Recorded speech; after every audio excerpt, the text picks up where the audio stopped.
Hello everybody and welcome back to After the Fall, brought to you by Scryer Vision. I am your storyteller this evening, Ryan, and with me we have 4 people who did not rehearse their introduction order ahead of the show. Who wants to introduce themselves first? It goes better this I'll do it. Go ahead. I am Claire. I play Captain Nellie DeLance, the impulsive rebel who rules the waves. Oh, okay. All general mischievous scamp, I suppose. This is an accurate characterization of Nellie, yes. I'm Quinn, the creative seer who has awakened dreams, who's just hoping that she doesn't throw up today. Yeah. It's a very distinct possibility. I'm John. I play Isaac Patterson, the inquisitive artificer elf, who is basically a young Doc Brown in the making. Heck yeah. And I'm Tyler, and I play Corin, the very, very smart but very, very lazy dragonkin. Is that why you went last in the introductory order? Every time. Okay, fair enough. I mean, it kind of makes sense. We've got our really impulsive person at the front of the order. We're consistent. Yes. I'm pretty sure that was actually our order last time, so well done, everybody. And to you live from the skies of Midgar. That joke never gets old every time. Yeah, no, never gets old. So, you may remember, or you might not, because it has been a couple weeks. It's been a couple weeks since we've been on the air. We had our last episode, which was ironically called 2 weeks, because your characters had a bit of a time jump where 2 weeks had transpired, and you had kind of filled in what had happened for your characters during that time. A lot of projects were undertaken, new things were learned, people made lifelong friendships, and we added magical nos to a sunboat with a trolling motor. So this is going to go great. There's no way this could backfire.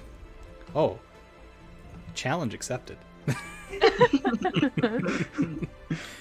But yes, no, we are back, and we are about to start back in that 2 weeks with the Bekklopp, which is a big deal for at least one of our characters. Captain Nellie has won the last 2 Bekklopp races.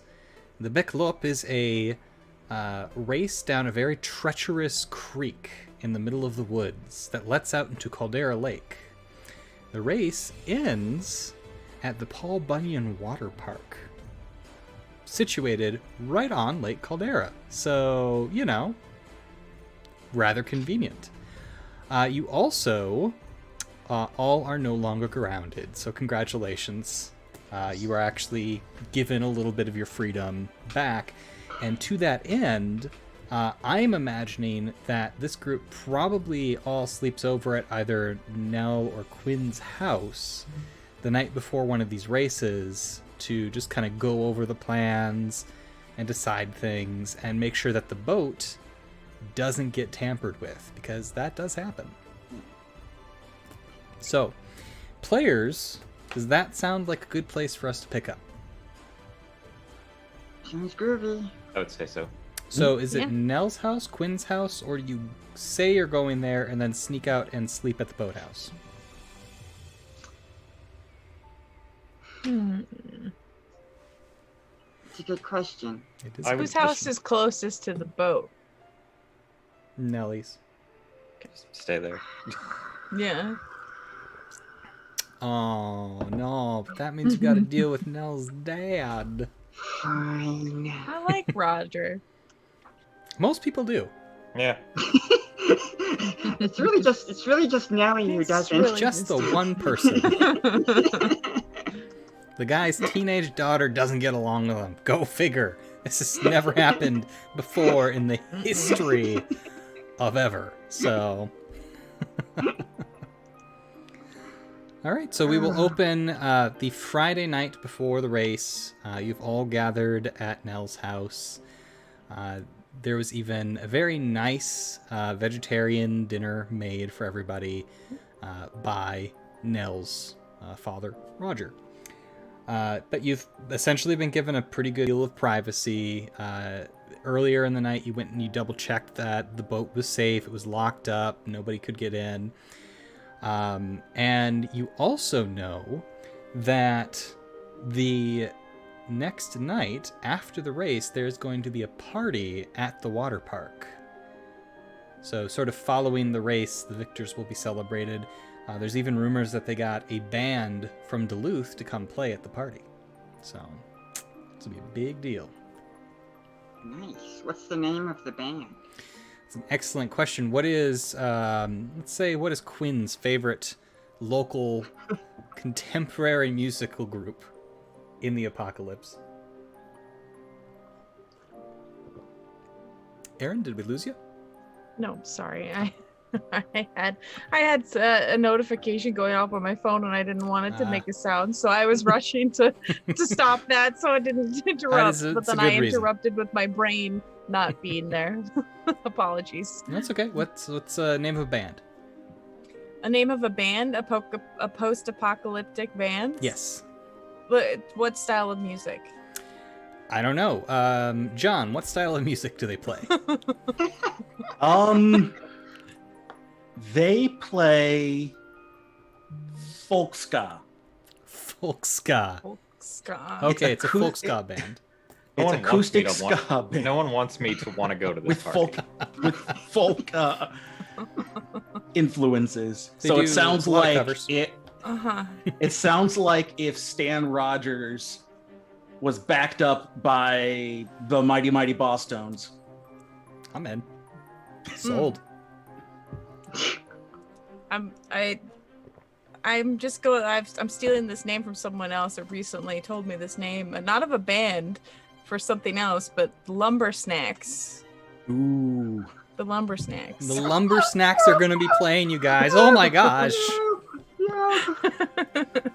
I'm just picturing shirtless lumberjacks playing strong music. I wasn't thinking shirtless. I was thinking open flannel shirts. Yeah. All right, yeah. Chest But hair. they have suspenders connected to the pants, but they're all hanging down.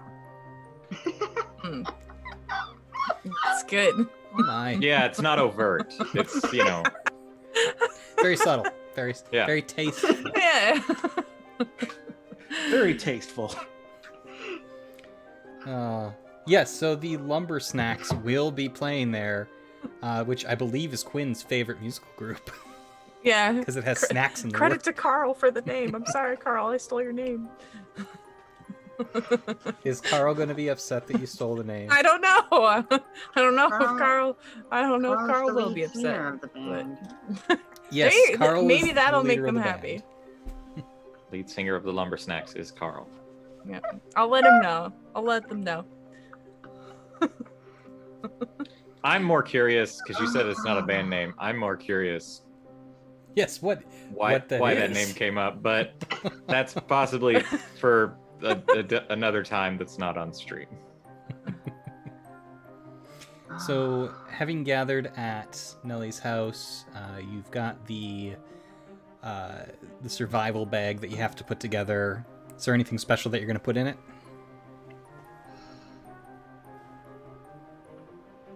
Snacks. No, Lumber? it's for repairing the boat. Well, I mean, I always have snacks in my bag. We don't need to add additional snacks. I'm always prepared with snacks. So yeah, some lumber for patching Some the rope. boat and some tools. Probably like scrap metal. Yeah, some tools. Okay. Any other supplies you want to have procured? Did we put the rope back into the boat after we took it out of the boat to do the semi stuff? Hope so. Yes, the boat has I been would hope so. re-rigged.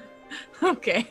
We now have rope in the boat. Okay. Did I make any seatbelts for the boat?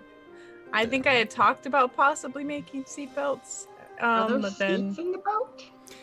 Not really. or some sort of harness, harness. of contraption, something to latch ourselves to the boat. You were Drop probably able to find a harness very easily. Okay. Let's drop some duct tape in there. In the bag. If we It's have always a duct good tape, you know. Always a good thing when you're on a boat. Just put your duct tape your hands to the wheel. But then you can't hit the Yeah, NOS because button. there'll never be a point where you'd want to escape the boat. No. Like Captain if goes it's down with the ship. sinking. Yeah. Yes, exactly. I can breathe underwater. Yeah, it should be fine. You're stuck to that boat. I bet you starve to death at some point. Not if you all do your job and I was feed like, her. are we gonna leave her there if she goes down? That's Like, why I How do we asked get for to the snacks. bottom of the lake? We can't breathe underwater. That sounds like a Well, you I'm- problem. yeah, I mean that's for future us. Is not us now.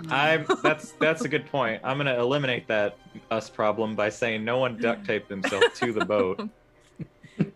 Party pooper. Corin's intellect has spoken. Don't I'm duct s- tape yourself to the I'm boat. smart too. I just like to have fun. Do you? Yeah, Okay. You didn't suggest duct taping yourself to the ship.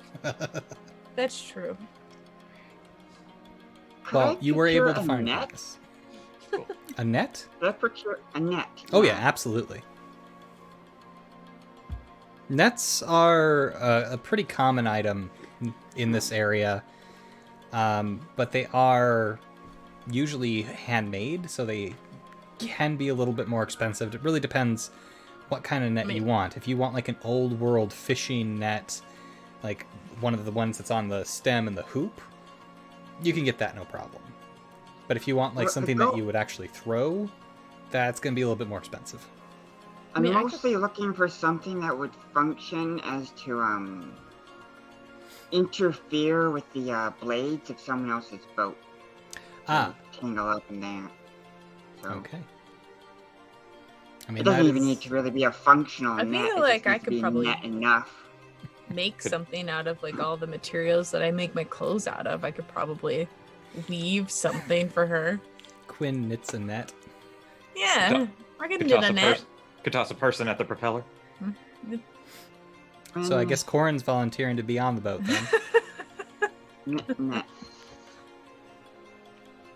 I am going to because we can open the bag at any time. It's mostly for repairs, but we can open it at any time. There's no rule. It's like you can't The open it. bag is for if your boat breaks down or sinks in the middle of the Mhm. race and you got to walk back to the rally point.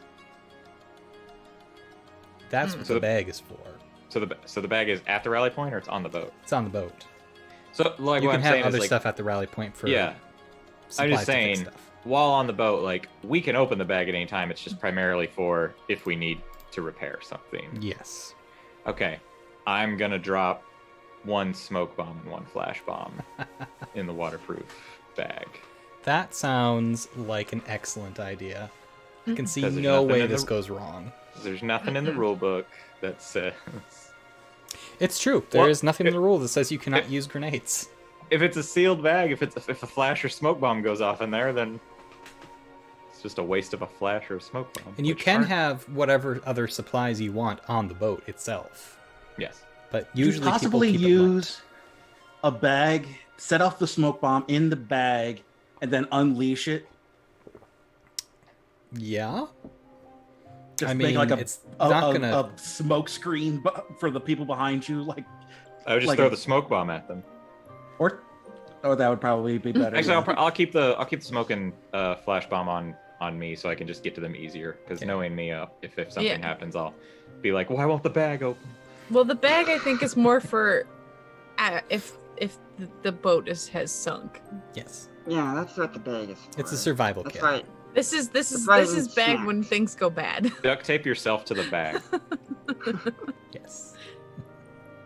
I would like to be inside the waterproof bag. Thank So- you. I assume this is what we talked about that night. It's like, so, other than Nell, who's going in the boat? We have a radio, so one of us can always be on the radio. Whoever's on the shore, I've got my binoculars, so we can keep an eye on people as best we can. I don't know how well do people, do they follow along the river, or? Generally what ends up happening is the race is actually a timed thing.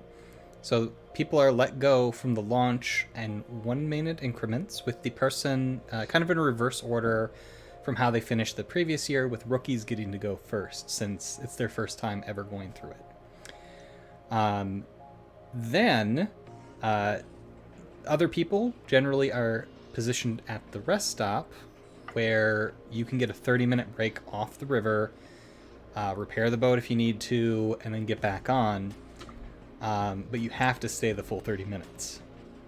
Then you get back on the water, you do your thing, race across the lake, and the first person, not the first person to get to Paul Bunyan's water park, that's not the person who wins, it's the person who has the shortest time between departure and arrival. Okay. Well, who wants to be in the boat other than Nell? Yeah, who's joining me this year? Well, what do we need more of? We have an equal amount of engineering and magical skill between the remaining three of us. It's true. I think Well, is the first half going to be more problematic than the second half, or is the second half going to be more repair-y stuff than the first half? Because I mean, I would go in the first half. I've decided that I should try to ride the boat this year. It's my last year to try, and I've always been on the sidelines for it every year, and I wanted to try, but I don't want to mess up our chances. Past 2 years we've done this. Where's the most trouble seemed to have taken place for us? what's the most treacherous part? Well, it's kind of even, because in the front end you have the breakers, and that's going to be a couple of the ships who compete every year not to win, but to try to sink other people's boats. That's what they're there for. That's how they have their fun. So that's generally in the first half, because they slow themselves down and try to trip up as many people as they can. The second half of the trip after the rest stop has a canyon section that ends up being very treacherous. I think I want Corin for the first half. I think, unless the other two feel like they might be better for it, I think he might be better for dealing with the breakers. What am I gonna How do? many- I can't shoot them. It's against the rules. You're smart. You do smart things. I mean, I have flash bombs and smoke bombs, but Quinn, could you offer more magical defense against people trying to sink the boat? I know we're not allowed to use it offensively, but I mean, other than just creating something that people would think is there but is not, I could create some sort of water creature that they could think is attacking them but is not actually physically attacking them. I mean, is that in the rules? That I'm not actually causing physical harm at all, it's just mental. Are you able to make it look like something that is there isn't there? Yes, but the moment they interact with it, they realize it's not real. oh yeah, but who Are you able knows, to? who knows how long it'll take them to do that? They might be too scared. Yeah. It says I can pull an image from a dream into the waking world and place it somewhere within long range. The dream lasts for up to 1 minute, and it can be tiny or fill an entire area of immediate distance in diameter. It appears solid. The dream is intangible. The dream, a scene, a creature, or an object is static unless you spend physical interaction or sustained interaction with the dream. It shatters into dispersing mist. For example, attacking the dream shatters it. I think that could be very useful. It could be useful, yeah. Would you want it in the beginning or in the second half in the canyon part? Well, with something like that, we'd want to deal with the breakers, because I don't think there's going to be... That's for dealing with people, not for dealing with rapids. I mean, I could make it seem like we sunk so that they would get away. I think Would they see us at the same time, though? Is that how the dream works? We would still be there.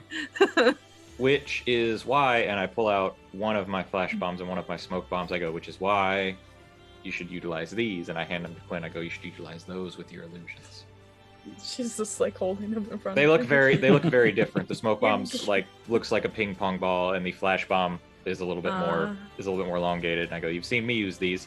All you have to do is throw them at a solid object, like a nearby boat, and this one creates a flash that you don't want to be looking at. This one creates a big field of smoke. You're gonna trust me with your stuff? Yes, it'll help you out. You're more than capable. I have a couple of others, but yeah, you should use these because I imagine a smoke bomb mixed with an illusion will cause quite a stir. Can I use my slingshot to shoot them? Would they fit in a slingshot? I'm assuming this one's a small. I mean, they're not tiny, but they can fit in a slingshot holder. I mean, it depends on the size of your slingshot. Well, yeah, like the width of the... Yeah, I figured her slingshot was decently heavy duty for her to use it in combat. I assumed she has a wrist rocket. Boom. Yeah. That would be pretty sweet. So why don't you go, and then on the second half, either Isaac or myself can go and work on repairing and or using other magic defense. That makes sense. And I'll be on the radio the whole time, and at the rest stop, Isaac and I will be able to make any repairs that the breakers. How many breakers do we expect? How many were there last year? There are 2 vessels who are traditionally known for the role of being a breaker. The first one is the Beast with Captain Martin Vlad Rockford. And they are also seniors, so this is their last chance to cause some trouble and make your lives miserable. So they're probably going to do whatever they can do to definitely make that targeting happen. us. So, and then the other one is the Dorca, which is Captain Chad Summers' vessel. And Captain Chad is a junior, and he actually the ship used to be called the Orca, and he inherited it from his older brother, who was actually like a champion racer, and he doesn't care about that at all. He's just there to ruin your day. Just there to bust stuff up.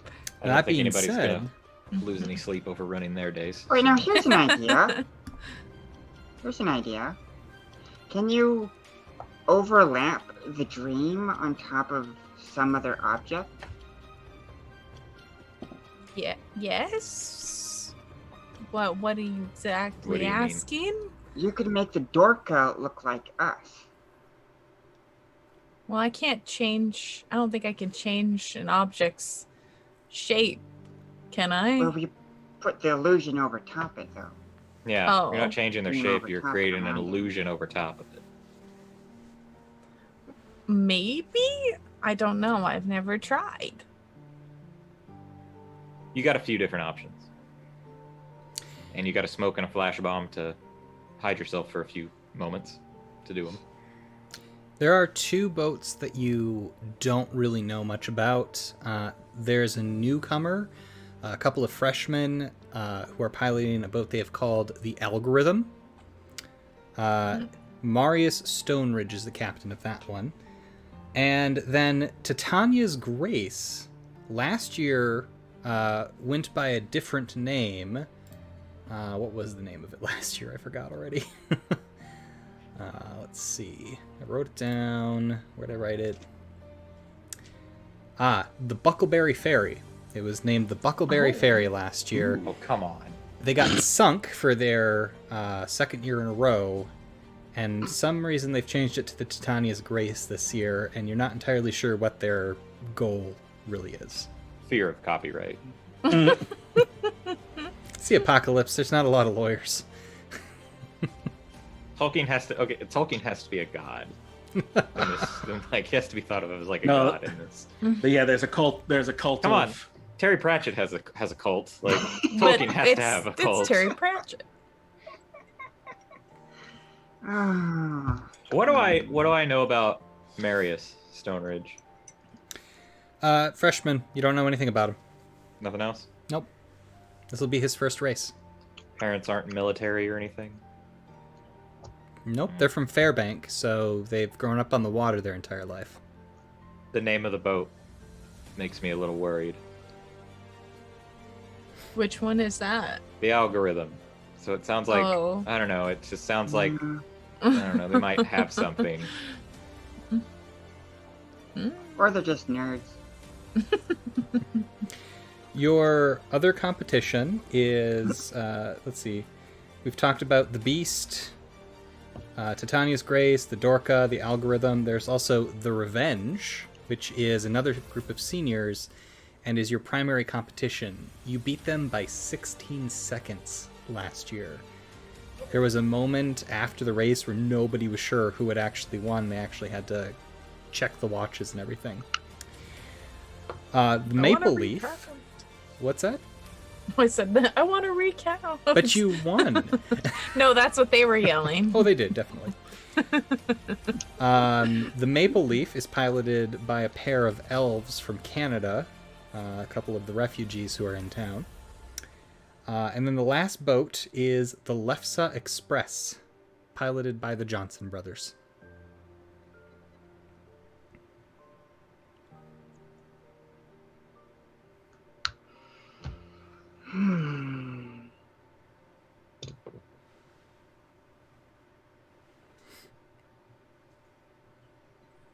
Anything else you want to know? We've got it figured out. All right. For the most part. Well, in that case... Is the route the same every year, or is it... Yeah. Do they mix it up? Alright. They do put... the people who organize the race, there's a group of seniors who don't undertake the race. They organize it, and there is a $5 entry per boat. So they're making some money off of this. Not much, but I mean, in the grand scheme of things, something.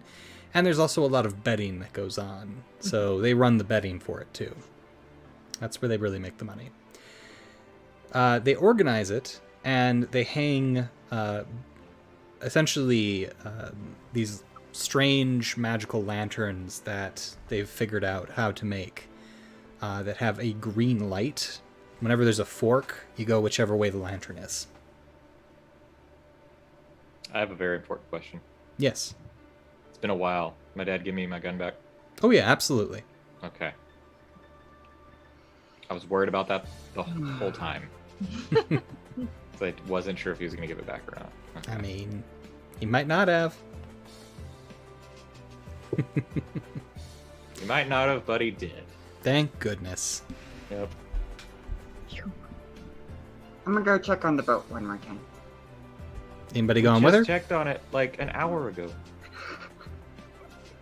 I mean, It's not a pet. somebody could sabotage it. Do we have booby traps we could set up around it? Just in case?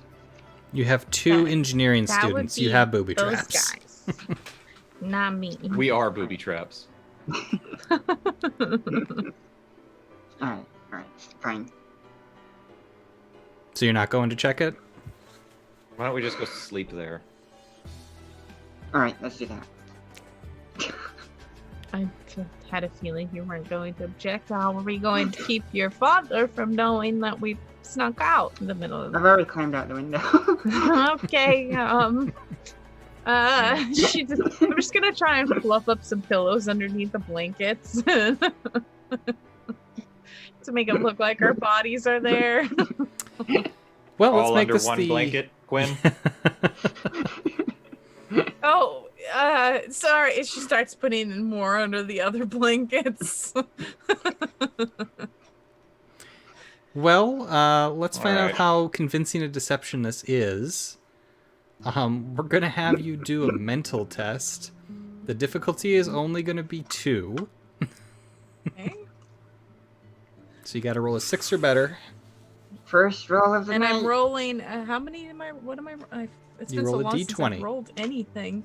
Can I assist her Okay. by informing her that we can't all be under one blanket? He already did. Yeah, you already Yeah. did. That's why it's a 2.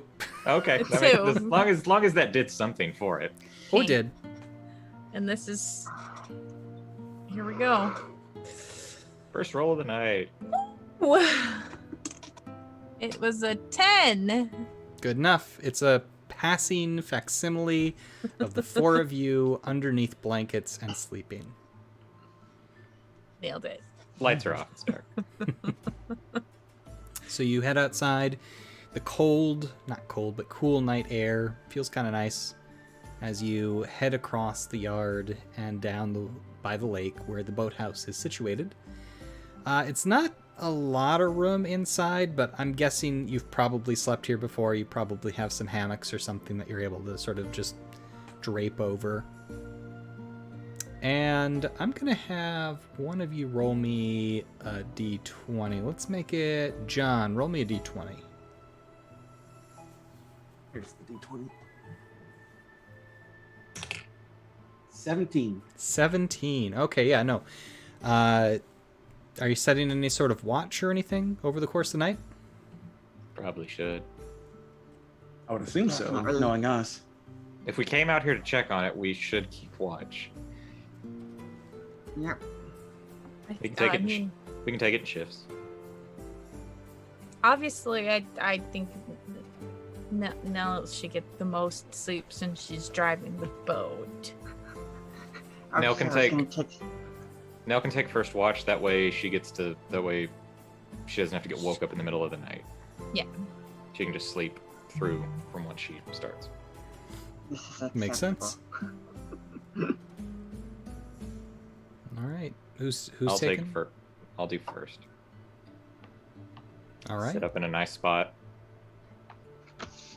Pull out my rifle just because it'll look more intimidating if someone comes around the corner and sees it. Well, and the boathouse is completely enclosed. Okay, good. It has a brick foundation. It's on a little inlet of land, so it's really built over the land, and then it's been dredged out so that you could actually park the boat in there. Oh, I can walk a little perimeter then. Mm-hmm. Cool. So you head back outside, and you start walking around. Give me a mental test. I'm going to make a difficulty 3. There's nothing I could add to this, I don't think. I'm an engineer. Only if you've got, like, night vision goggles or something. Nothing. No, you wouldn't let me make them in that Nope, I short amount of wouldn't. time. Because I worked on other things for 2 weeks straight. All right. You made some really cool stuff, okay? I did. I'm just saying that's a low blow to bring up night vision goggles. No, I'm going to keep doing it.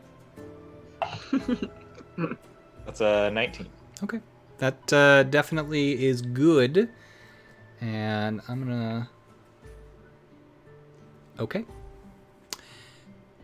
So, there's not a lot that happens during your watch, Corin. It's eerily quiet out here. Every once in a while, you'll hear some sort of bird calling from out on the lake. And at one point, you kind of look out, squinting over the water, and you're pretty sure you see a rowboat heading back over towards town. If only you had some way to see better in the dark at distance. I mean, that would just be great. I'm gonna shoot that one. No, I'm just playing. Oh, Just yeah. gonna start shooting everything. Shoot a shatter bullet at it to sink the rowboat. Does that seem odd to me that a rowboat would be? I mean, it's tough to tell. You're not from this area. You don't know what the habits of the locals are, but they're being... There's no light on the boat. It's just rowing under the moonlight, heading back towards shore. It's like I have a flashlight, but that wouldn't do anything except let them know that I'm here. Very true. All right. Otherwise, your shift passes without incident. At one point, towards the end of it, all of a sudden a barn owl lands on the roof of the boathouse and kind of screeches at you before flying off. Hey, wait a minute. When I was getting stuff together for the goggles, you did say I snagged a pair of night vision goggles from the military. Did I? You said you said I was able to grab stuff to like start working on it, but there was no way I was going to get it done because I made the gun. And so the question is, did you already like disassemble those goggles? you want me to roll for it? Yeah. Okay. What am I? Just roll a d20. Okay. A 9. Unfortunately, you've already started the disassembling process. All right. Just Cool. the day before, though. Figured I'd give it a shot. Just the day before. Yep. Just Like as I'm looking out there, I go,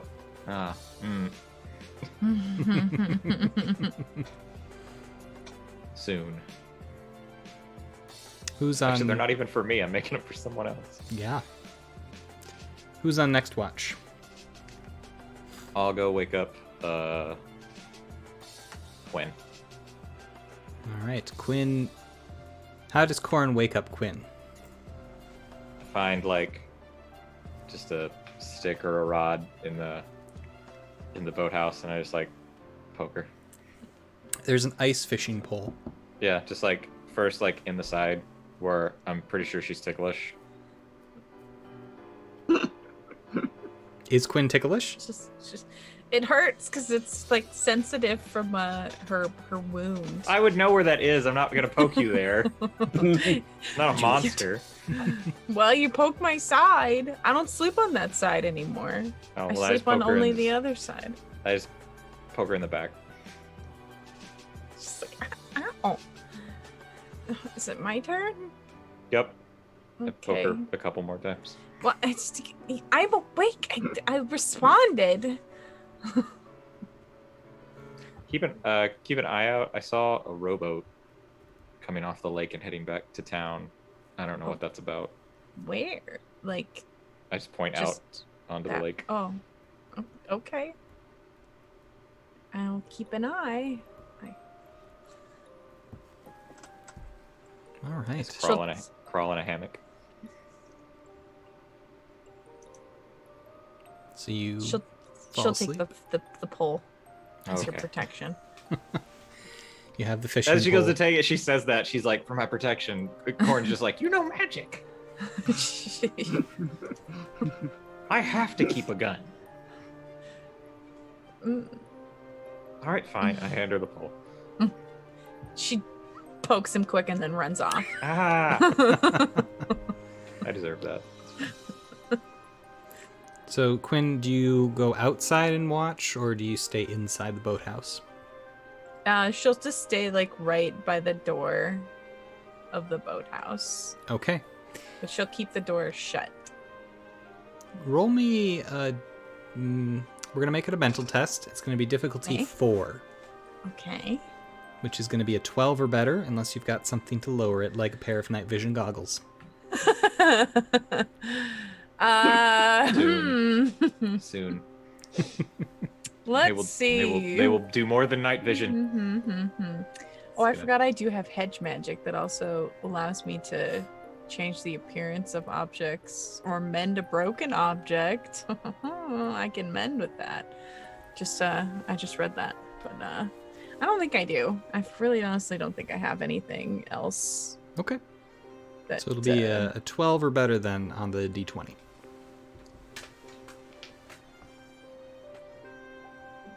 Yeah, I'm looking at my skills. Okay. I don't think so. You don't have keeping watch as a skill? Solving riddles. Is this a ex- riddle? It's the exact opposite of D&D. Like, Darn nobody it! has anything for perception. Yeah, I don't think she's necessarily perceptive. I got another 10. Okay. She just likes 10s today. Kind of lean against the wooden wall covered in ivy. At one point, you hear some rustling in a bush nearby towards the town. What do you do? She's just gonna make sure the door is secure. Okay. Like, so that if somebody was trying to get into the boathouse, they couldn't. Like, Alright. maybe, I don't know how the handle is, but maybe, like, use the pole to jab in to the handle so that it can't open. Is it a push or a pull? It's a pull door, so you're locking them in with this, but... Locking us into the boathouse? locking your friends into the boathouse as you're outside of it right now. Oh, so I'm making it so that... I thought I was inside the She said she boathouse stayed in. listening through the door. I thought she was staying right outside by the door. Was she staying inside? I think I was inside. Okay, then you did not hear the rustling in the bush. Okay. But We're all gonna die. towards the end of your shift, you do hear footsteps walking away from the boathouse. Oh, God. Okay. What? Then it's. Okay. She's just like. But like very slowly pull the door open and try to like peek out to see if I see anything through the crack. Don't see anything. Just a dark Okay. night. All right, she'll. Batman's there? Holy shit. Batman. My hero. No, she'll go. She'll go softly tap Isaac to wake him up.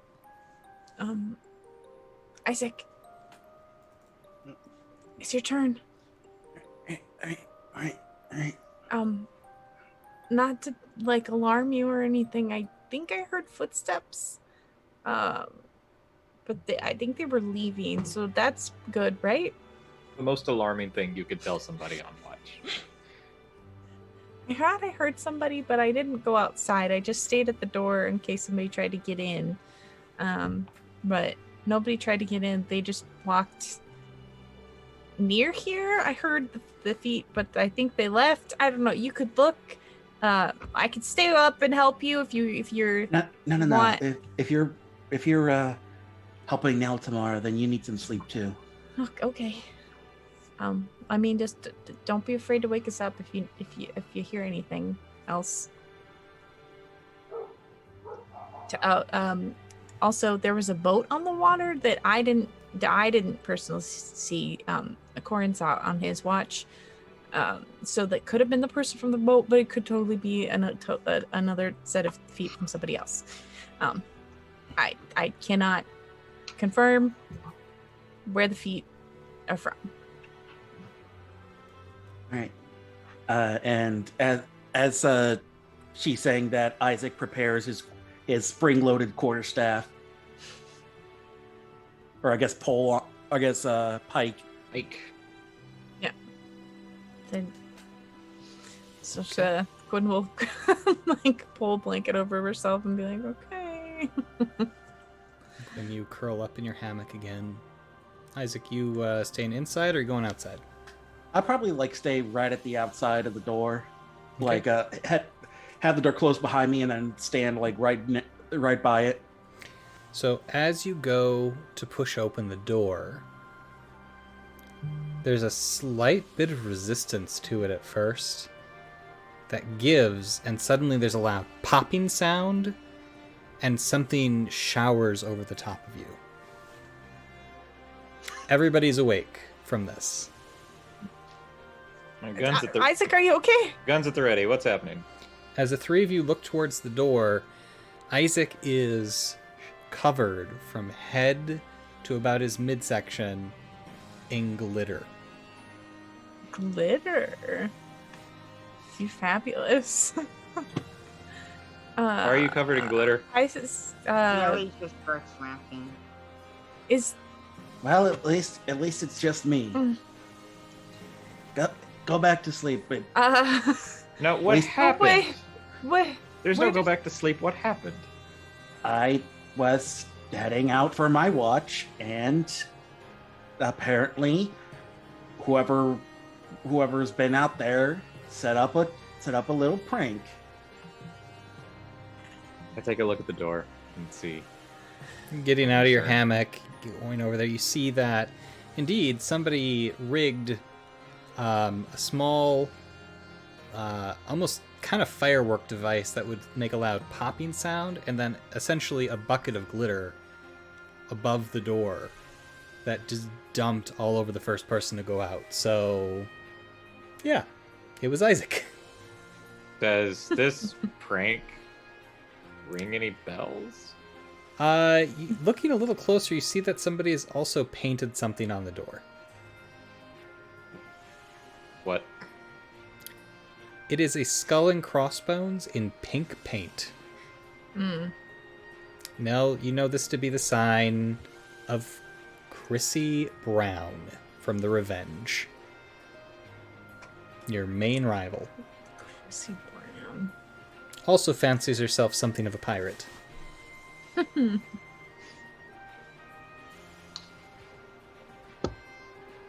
Cute, cute, cute. I guess that was the Alright. feat I heard. I'm gonna take my flashlight and take a walk around Around the boathouse, or are you going away from Mhm. it? the boathouse. Don't find anything else. Okay.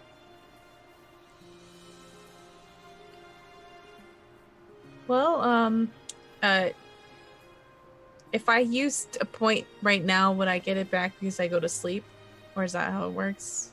Yeah, kind of. Okay, I was just gonna use my hedge magic to quickly clean his face. It says it cleans a small area to clean the glitter off of his face, so that his face is at least glitter free. Okay. Is, So is Quinn just glitter kind resistant to magic? I don't know. I feel like it would be in real life. Oh, jeez. Where did they find that much glitter? So you kind of pass your hand over Isaac's face, and Isaac, you're kind of spitting it out a little bit, and all of a sudden it's just gone. This one area without any shiny on it. Thanks. Yeah. Did you It's bring a not- change of it's not a clothes? bad look.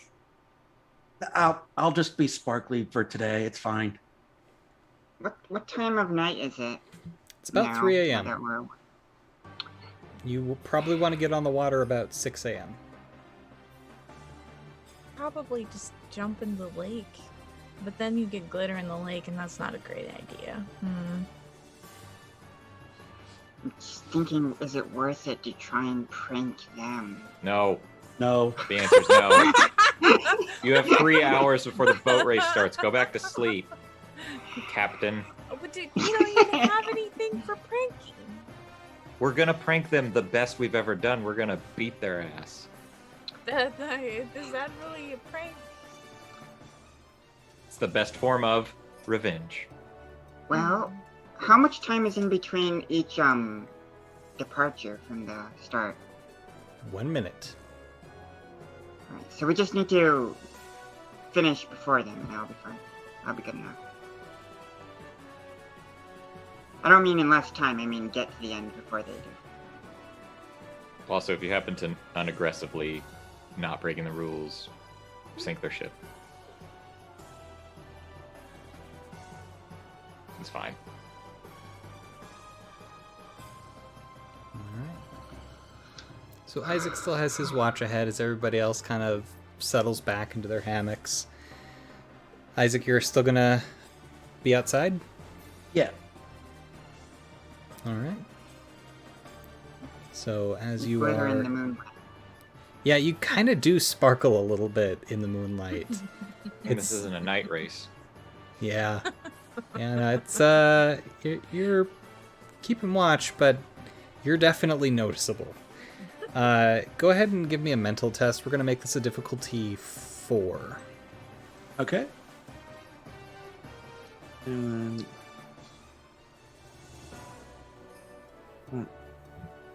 yeah. Hold on. I did want to double check make sure my inabilities didn't affect this. Absolutely. Initiative and wood fixation. Mess with it. Not in this case, unless you're Okay. like studying the glitter. Okay. All right. So difficulty 4. Mm-hmm.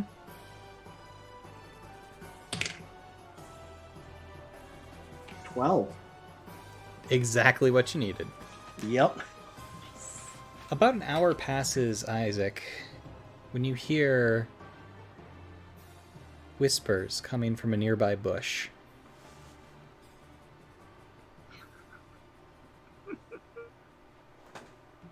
Oh boy. How do you want to handle it? Pike at the ready and just wait to see what happens.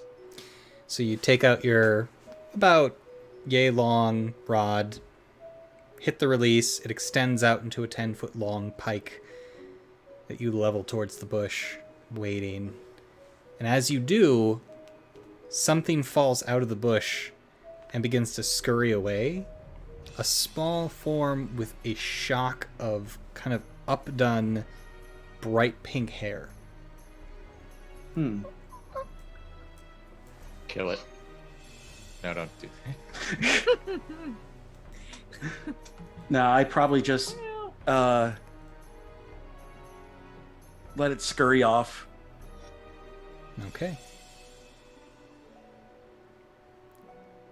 All right. So you're 3 hours or so pass without anything else happening.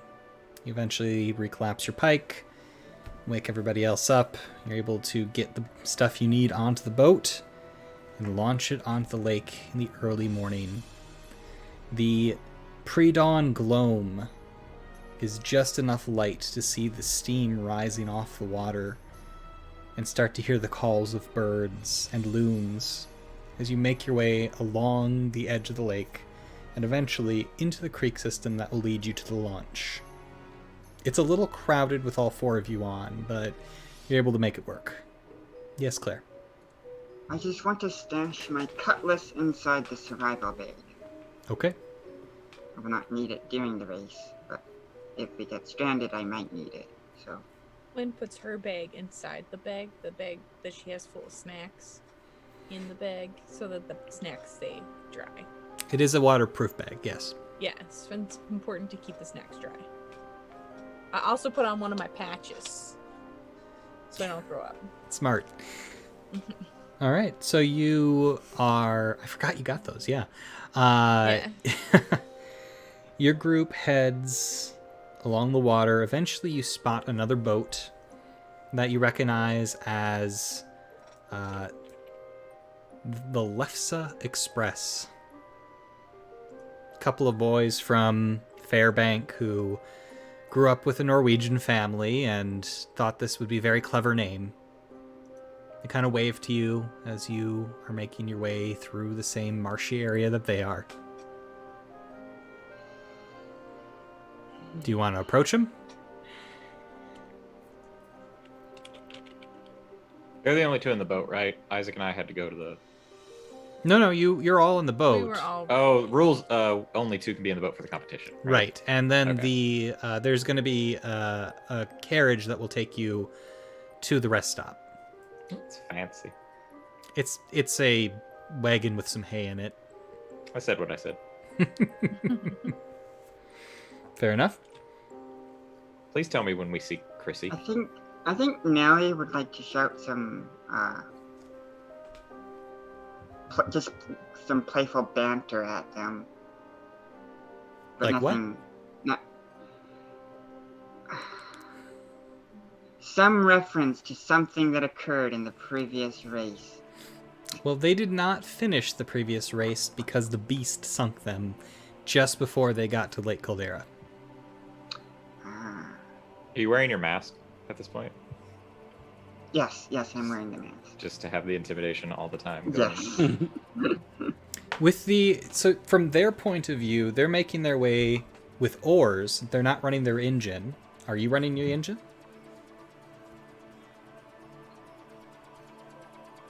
How quickly does our engine run out of gas? Yeah. It burns it, but it'll probably be Well, we've done enough some for the tests. race. We should know, and I assume we have some gas. Yeah, you do. And there's a fuel thing at the rest stop, too. It's actually an old boat fueling station that's for some reason on a creek. I mean, we could all use oars. Just not waste any gas. Alright. So, from the Johnson brothers' perspective, there's this fog rolling up off the water, and they see something kind of sparkling in the fog. And as your boat breaks the fog, they see you with this mask and a very sparkly elf and a guy with a rifle, and they kind of like stop rowing for a second and are not sure until they can see you a little bit more clearly that okay, it's Captain Nellie. She's not going to hurt us, but we're going to give her a wide berth.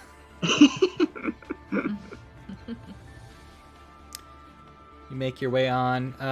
Can I have one of you roll me a... Let's go a full-on D20 here. Let's do Tyler this time.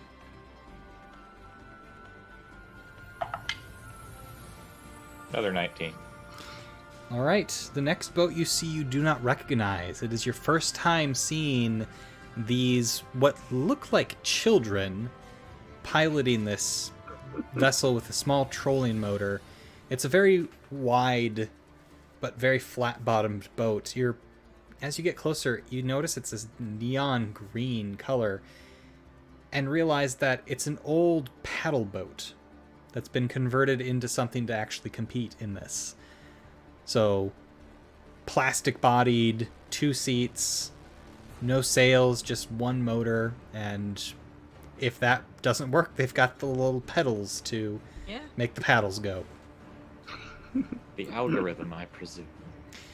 And in fact, they do have a whole bunch of old computer screens lashed to the hull as if they were trophies. But the children kind of look at you, and Isaac, you recognize one of them. You recognize the engineer, who is a dwarven girl with this shock of updone pink hair.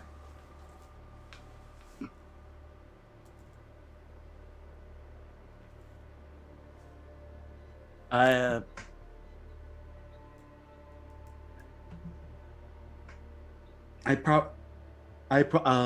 I notice this girl, I would definitely. Well, actually, would I recognize, like immediately, that's the same glimmer of pink hair, or what I looks very similar to what you saw the previous night. Then I would pass that along to Nell and just like subtly point out that like, do you know them? Do I know any of them? No, they're So freshmen. I'll mostly be assessing the ship for its structural integrity. I don't know. It floats, and it's going to be shallowed enough that it can compete. So, All right. Do you tell all of this, or do you just tell Nell? Well, I probably pointed out to everybody that whoever that was showed up on my watch. Oh. Showed up on your watch? How? Well, it may not be them, but there was definitely a flash of bright pink hair that fell out of the bushes last night during my part of the watch. So she was definitely if that was her, then she was hanging around at like 3-4 in the morning. That wasn't their symbol painted on the door, though. It means No, that was Chrissy. had multiple visitors to our boathouse. Seems like it. No surprise. I look at Nell. I go, they're scared. Oh, they should be.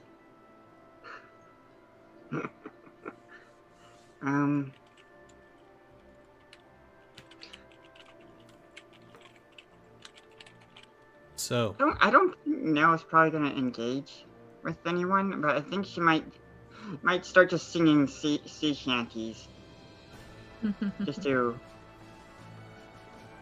any particular ones?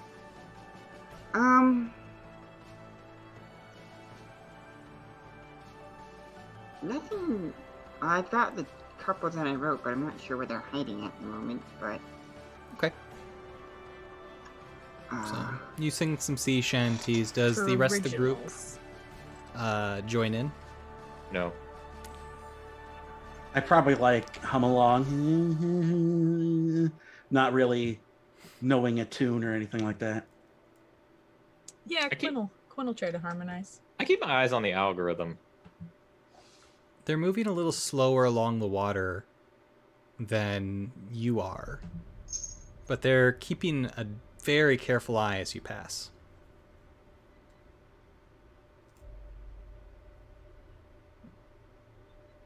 So, the sun is cresting the horizon as you arrive at the launch.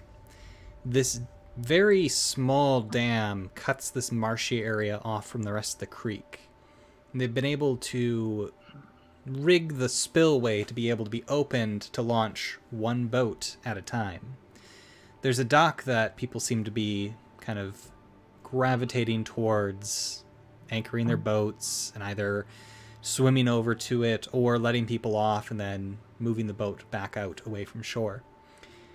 As you get there, you see a couple other recognizable boats. You see the Titania's Grace, formerly the Buckleberry Ferry, which is decked out in what appears to be this shimmering foil across the entire hull that is making it kind of blinding to look at. And you see the Beast. Martin Rockford's boat is much bigger than the other ones. It's a full-on boat with a little bit too deep of a keel for this race, but they're not here to win it. They're just here to wreck everybody else's day. But they were one of the only 3 vessels that finished last year, so yeah, they might be okay. What ways did they attack boats last year? Both men who pilot this boat are big guys. They're both on the football team, they're both on the wrestling team, and they're both carrying these large quarterstaffs with padding on the end. So mostly what they do is they pull alongside, they jump onto your boat, they knock you out, and then they wreck it so that it'll sink. not particularly creative. I whisper to Quinn, and I said, so I don't know. I've only seen a little bit of it. I don't know what the extent of your illusions are. But if they want to fight, maybe you give them something to fight and something that would believably be something they wouldn't be able to hit. Like, I don't know, a lot of stuff's haunted. Maybe some ghostly things coming up onto the boat. Ghostly things, like, Well, there are ghosts. Floaty, yeah. Scary looking and Floaty- aggressive looking, but floaty ghosts. Oh, God, yeah. That, you know, when they try to attack it and it passes through them, instead of them being like, oh, it's not real. Like, you know. Spectral crocodiles. Quinn, I like that. roll me a d20. Okay. 9? I'm afraid you've never dreamed of floaty ghosts. Floaty ghosts. Yeah, and unfortunately your illusions, it has to be something you've dreamt of. Well, I mean, there's always the queen out there. The queen?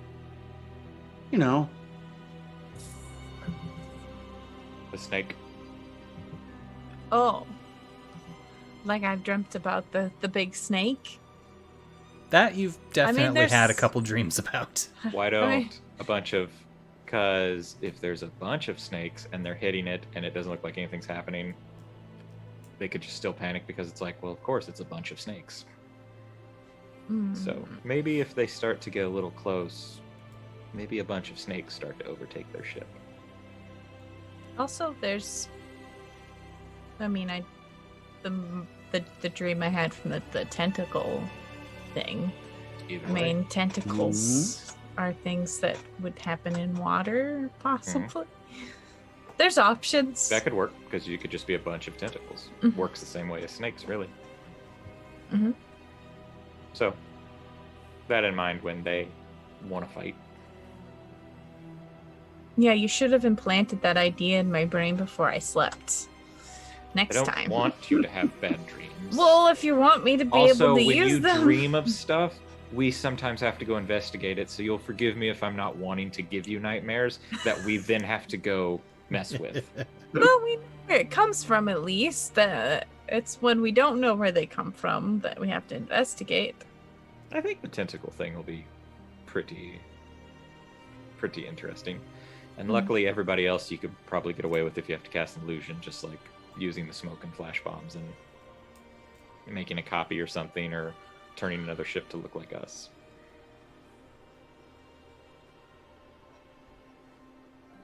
All right. Okay. So as the ramshackle pulls up next to the dock, who is staying on the boat?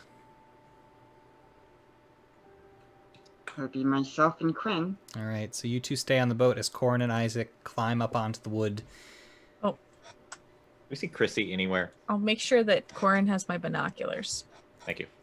You're welcome. Chrissy is actually just pulling into the area right now.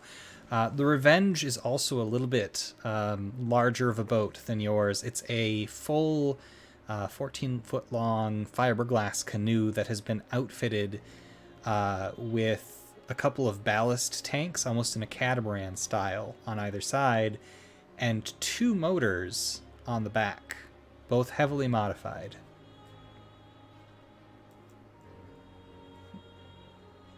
So, you do notice Chrissy and Max Smith, her engineer, and a couple other members of their team pulling up towards the dock.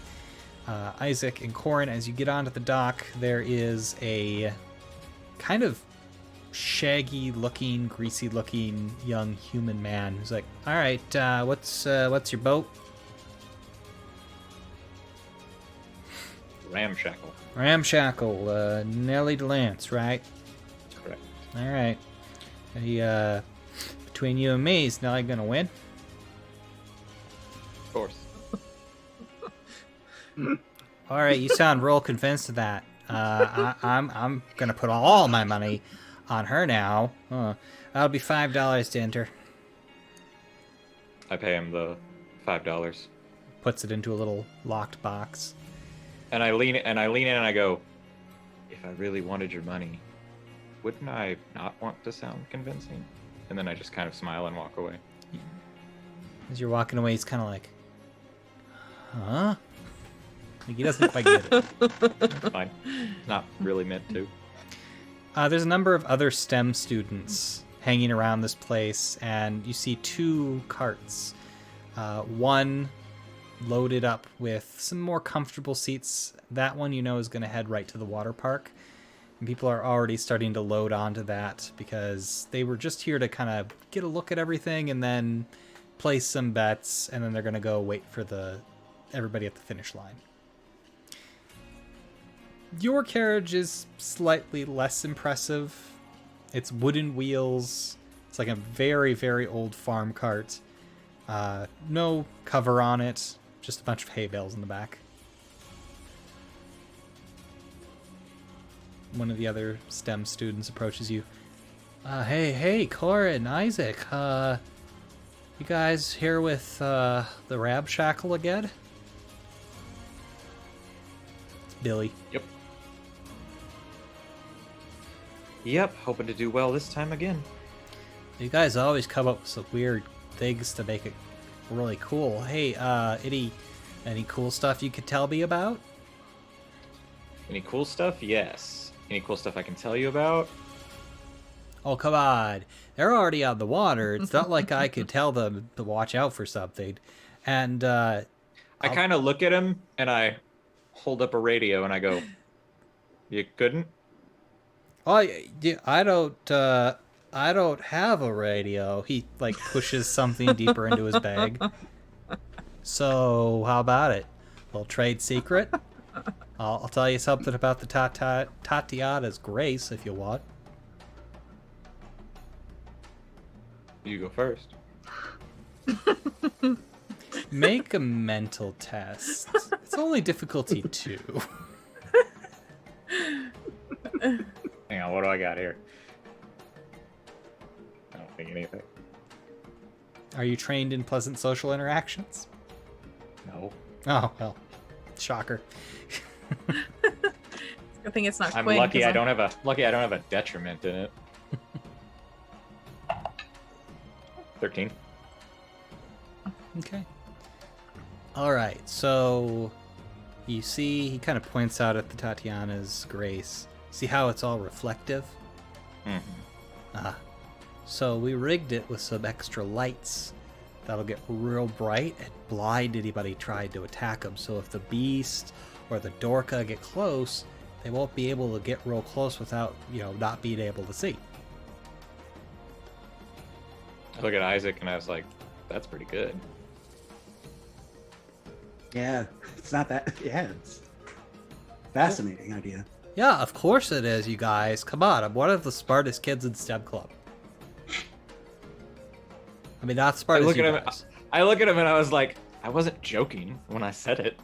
I said it was a good idea. I thought you were being sarcastic. Most people are. Yeah, that's my base.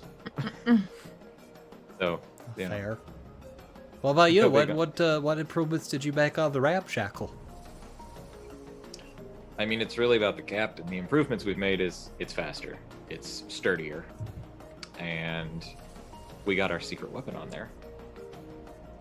Oh, you got a secret weapon? Mm-hmm. What is it? Flash to Nellie setting up the hula girl. It's duct tape. No. I lean in and I just go, Quinn, and then I just walk away. Isaac, do you go with Corin? Probably, yeah. Oh, what? You'll see. And as you're saying that, yes, we do cut to Nellie on the bow of the ship, like with a little bit of duct tape, affixing the hula girl to the very prow of the boat. Immediately when I'm out of earshot, I radio to them and I tell them exactly what he told me about the boat. So, Quinn, are you on the radio? I would assume so, since Nell is the one steering the boat. Okay. So, you get the message from Corin over the radio that the Tatiana's Grace is supposed to blind people with all their foil. Right. So just don't, we're not a fighting vessel, so don't engage him. There's no reason to. And if you're going to, I would recommend making it impossible for them to blind you with possibly smoke or blind them first. But are they going in front of us or behind us at the start? They'll be going. You were the last boat to go in because you won last year. Got it. So everybody will be in front of us first. So just be wary. How much time do I have before the race starts? About 20 minutes. 20 minutes? Has the revenge has shown up, so I would like to take my net and sneak underneath the water and just... Okay. Can I... We're not there, correct? But I'm on the radio. You're on the shore watching them with everybody else watching them. Well, yeah. The last thing I say on the radio before this happens is, oh, and by the way, Quinn, could you remind Nell that any attempted sabotage of another person's vessel before the race starts could possibly result in immediate disqualification and all of our hard work, including hers, being for nothing. I say it loud enough for Nell to hear on the radio, but I don't mention Nell, except to Quinn. Define before the race starts. Right now. The race hasn't started. Save the sabotage for once it's started. And as you're having this conversation, the Revenge actually pulls up next to you. Chrissy sort of puts a foot up on the side of the boat, leans towards you, and says, "You're going down to Lance." I'm sorry, did you say something? I'm busy. I said you're Making a going slip-up down. She shouts a little louder. Don't be so certain about that. I am. I say out loud on the radio, because you said we can, like, see them from where we're at. I say out loud on the radio, very obviously, I go, Quinn, is that tacky boat the Revenge? Yes. Ugh, She what says it loudly, just like, yes. From the shore, you see a finger flash up towards you, Corin. Oh. Quinn, could you also, sorry, having you relay all these messages, could you also relay a message if Chrissy is there? I wanted to tell her good luck, and that one good way to get a bullet in the head is to sneak around on other people's property in the dead of night without warning, and to inform her that she wouldn't be the first or even the fifth sentient being we've killed this month. That's a lot to relay. I'll just heard him. Okay. You can paraphrase it. That's probably too many words for her anyway. He said, "Good luck." I'm surprised that none of you are very sparkly this morning. Y'all look a little dull. Oh well. Good luck. Maybe instead of pulling pranks, you should have been making sure your ship was tip-top, and I would have wanted excuse me. making the water rise up in a little puddle. I hold the radio up to Isaac, and I go, Isaac, is there anything you want to... you need digs you want to get in? You want to say anything?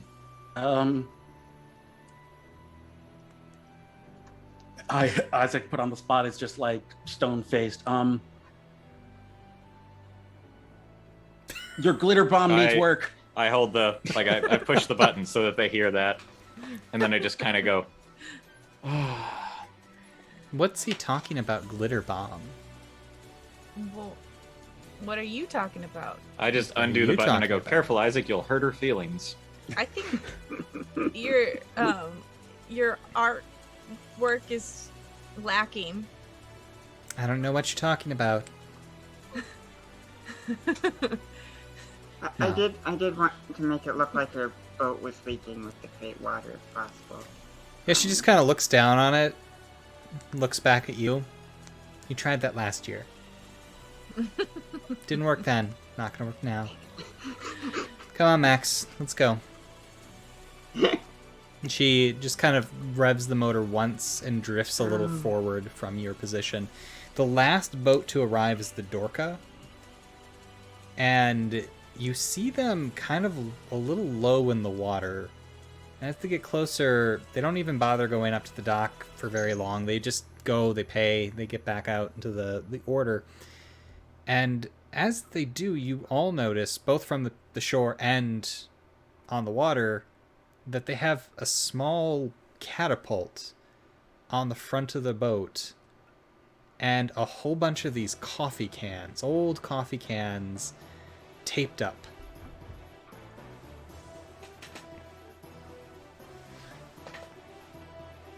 More glitter. Well, Isaac, that's not good. No. That can't be sanctioned, right? Like, As long as it's blunt, pretty sure they can use it. Them's the rules.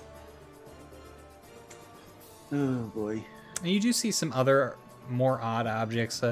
One of the boats, they have a couple of crossbows, but they're with practice bolts that have large padded tips instead of being pointed.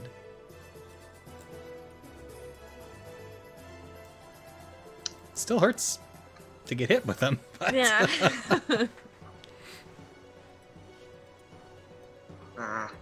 Bulky weapons just make you go slower. The officiant is about to start speaking as the cart that's going to head to the rest stop gets loaded up. Corin and Isaac, you take one last look as you hop onto the hay wagon, and the very, very large ram that is pulling the cart starts tugging away, and you head into the woods down the trail. All 8 boats sit not anchored, but not really drifting. The water here is very still in the shallows in front of the dam. The mist still rising out of the water. You can hear the spillway tumbling water down into the creek beyond. A horn sounds, and the first boat to go, the algorithm, heads up to the front. A slightly older woman, probably middle age, walks up to the edge of the dam, pulls out a large cone and begins shouting at everybody. Welcome to the Bekklopp! We're gonna have a clean race today. No cheating. Breaking somebody else's boat's okay. Knocking them into the water's okay. But if you kill somebody, we kill you. I'm not joking. Good deterrent. Everybody's placed their bets. Today's favorite. It's a dead heat between the Revenge and the Ramshackle. Both boats will be having their final race this year, so it should be one for the books. Is everybody ready? Small murmur comes up from the crowd. I said, is everybody ready?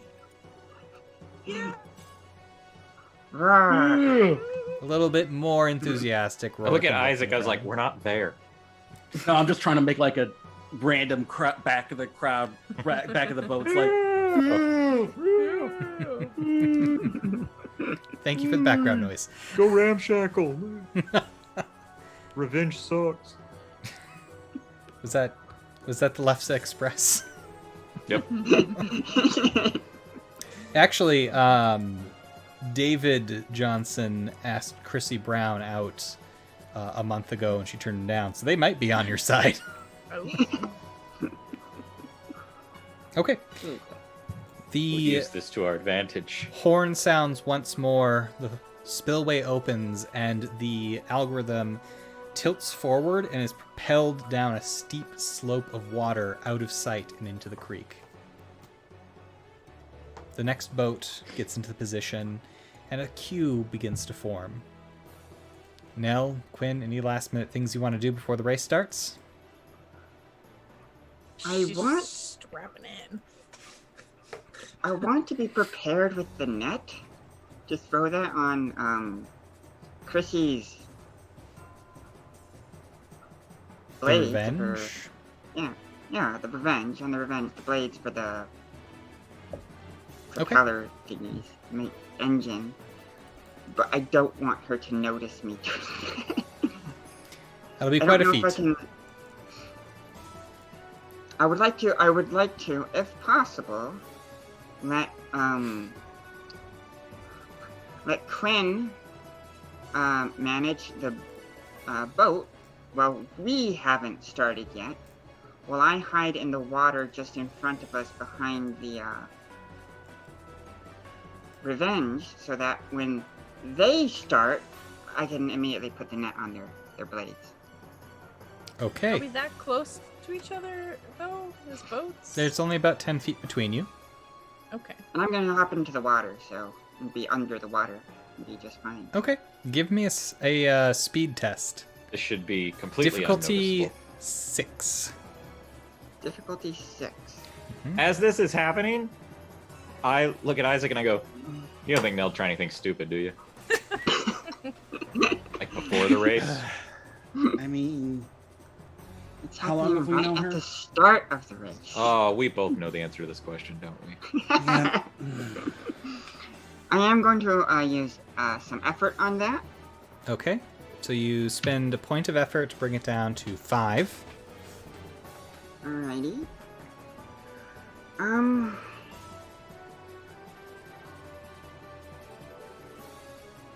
Does my being completely submerged help? As you No. get into the water, it's only about waist deep.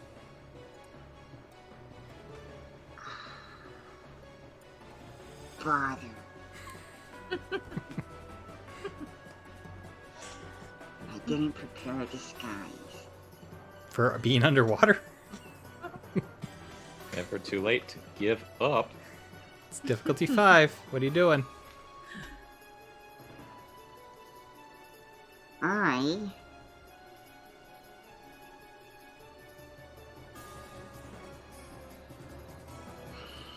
A few more boats have gone at this point.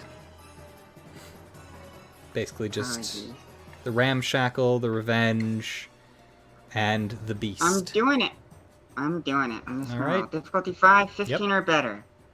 First roll of the night. What could possibly go wrong? So much. I would like to use an XP. Please, toss it on the table. Thank you.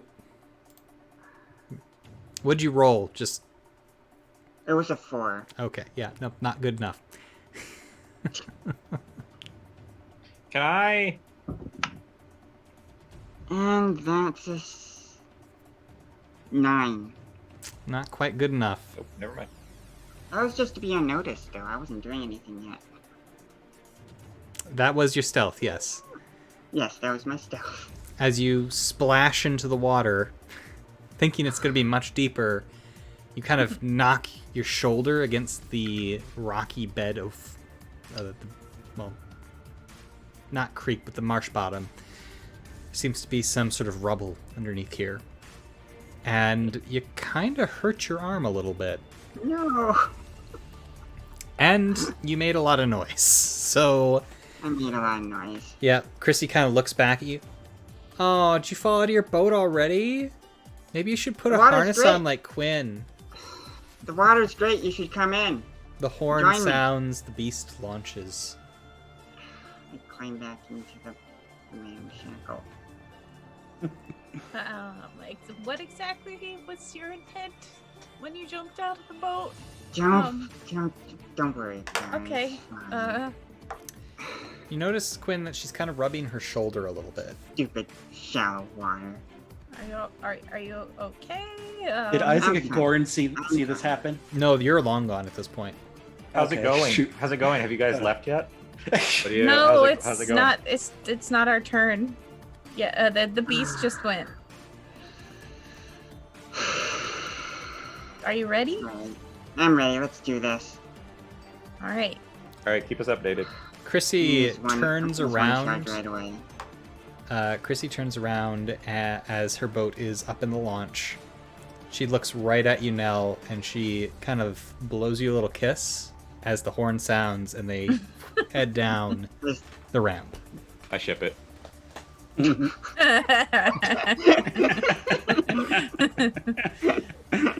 You were the last boat pulling up to the launch. Yep. The man with a watch, another man with a clipboard, keeping track of times. Ticks away. Moments seem to stretch out. Quinn, you feeling nervous? Mhm. All right. Yep. She's got like the walkie talkie like strapped to her chest so that it can't like fall off in the boat. So she's like, and she's got herself strapped to the boat so she won't fall out of the boat. She's fully prepared to like hang on for dear life. And as you know, this boat can really haul, so She has prepared herself. We've reinvented NOS.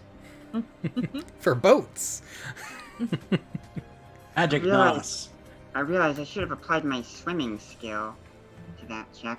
It wouldn't have Still helped wouldn't have enough. been enough. It wouldn't have been enough. But... All right. So, yeah, you are in the launch. The horn sounds, the gate opens, and your boat sort I of... push the button. You push the button? I use one Push shot the button. immediately. All right, so the motor's already going as it's kind of idling against the gate. The gate opens slowly, and when it's wide enough, you push the button, and poof! You get this burst of speed as the boat doesn't tip down the ramp. It flies forward into the air out of the water, and that's where we're going to take our break.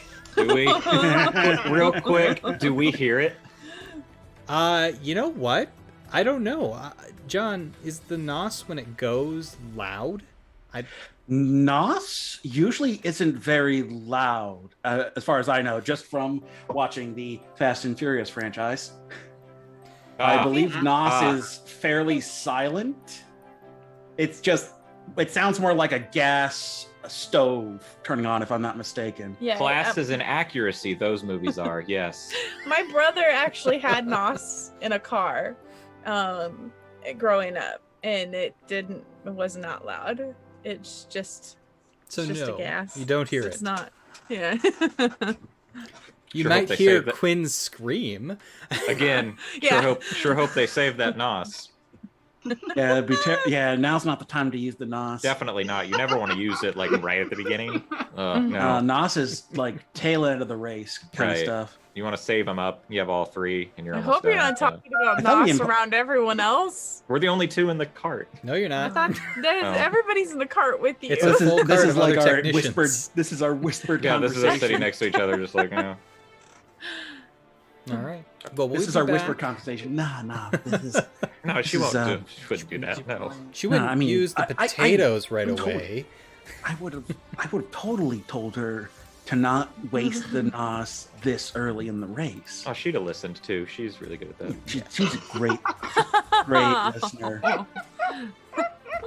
Well, we'll be back in 10 minutes to see what happens to the ramshackle. This might be a very short race. We'll see. That's the boat. I mean, that's the combusts. point. We want it to be a short race. Yeah, not for the reasons you want. Stick around, folks. We'll be right back.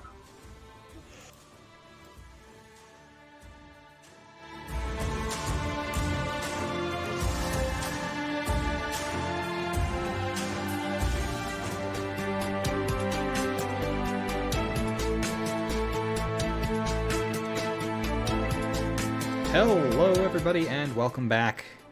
When we last left the party, things were ending on a bit of a cliffhanger. Yeah, kind of in midair, as the boat launched with a little bit of magical NOS off the launch and into the air instead of sliding down the ramp into the creek. And now, you know, there's a pretty good sized pool at the bottom of the launch that you usually splash down into. And as you're in the air, Quinn, Nell, you both see that the beast has just kind of pulled off to the side and is letting everybody else go Ooh. first. Those jerks! I knew it. As they watch, jaws dropped as your boat flies forward and then starts to dip downward nose first towards the water. Actually, you know, you're probably heavier on the back end, so it's probably tipping back, which is good. Like Yeah. you're popping a wheelie. That's what's really going to be the determining factor here is how deep is that pool, because when you hit it, the back end is going to bounce down, and if that motor hits the rocks, but let's find out what happens. I'm going to need a speed test from Nell. And we're going to Well, set this at difficulty 4. Midair. How I you guys am doing? specialized in sailing. Is this sailing? Or sorry, now this is sailing. Sailing Yeah, through the now air. this is sailing. Now this is sailing. There you go. Through the air. So I will give you a step down on it to a 3. For being specialized? Oh, specialized is actually going to be 2 down, isn't it? So, yep, you're at a 2. And I assume you're not going to take speed defense Nope. skill.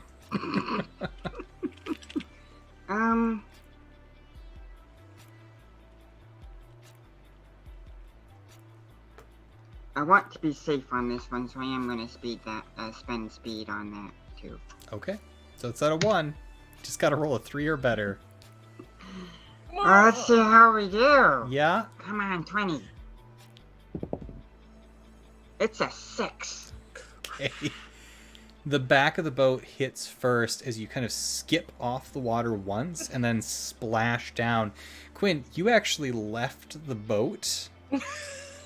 Fortunately, you had the harness, and as it slams back down, you're kind of forced back down. You're hanging on the harness as you are able to right yourself. The boat kind of still skipping across the water as it plows through a bunch of water coming up over the gunnels and into the boat itself. As you continue on down with Nell gripping... Nellie's laughing like a maniac. Laughing like a maniac as she grips the tiller and attempts to keep it from veering off in one direction or another. The creek itself, at any time, is only between 10 and 20 feet wide.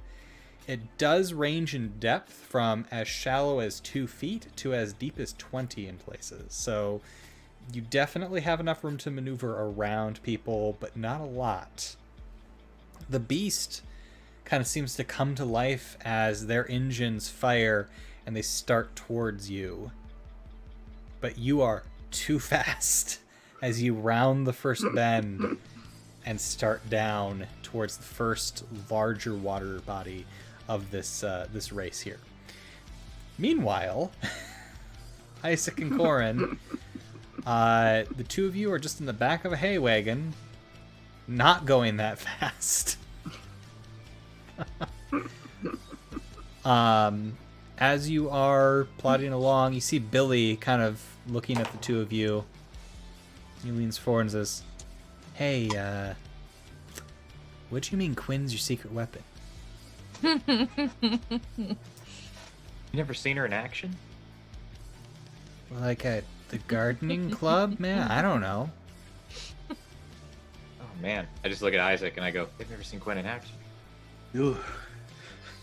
Yeah, you wouldn't believe it if you saw it. Well, I mean, try me. I would just, it's too much. It's too terrible. No. Even, yeah, go ahead. Even we find it hard to believe. Yeah, it's mind blowing. This back and forth continues for some time. This is how Isaac and I just pass the time.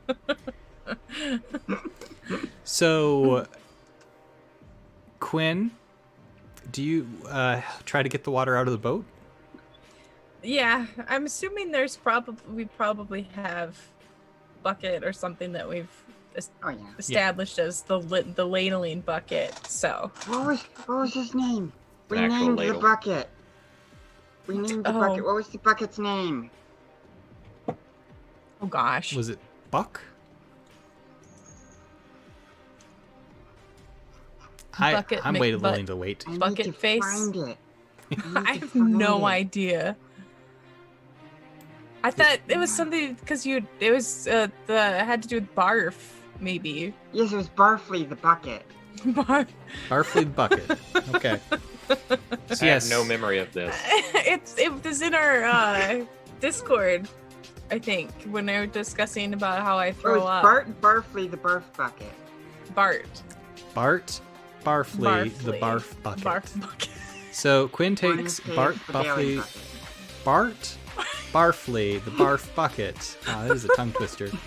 And begins to bail out the boat from the good inch of water that now covers the bottom. The nos starts to wear off, as you round the first corner and head into the creek. As you round the second corner, you see something a little concerning. Roll me a d20. Which one? I don't care. Either one of the people in the boat. You're gonna roll it? Alright. You can get the next one. It's a 15. Right. You see the Lefsa Express on fire. Oh, It is in the middle of the boat lane. Which we're calling it now, the boat lane.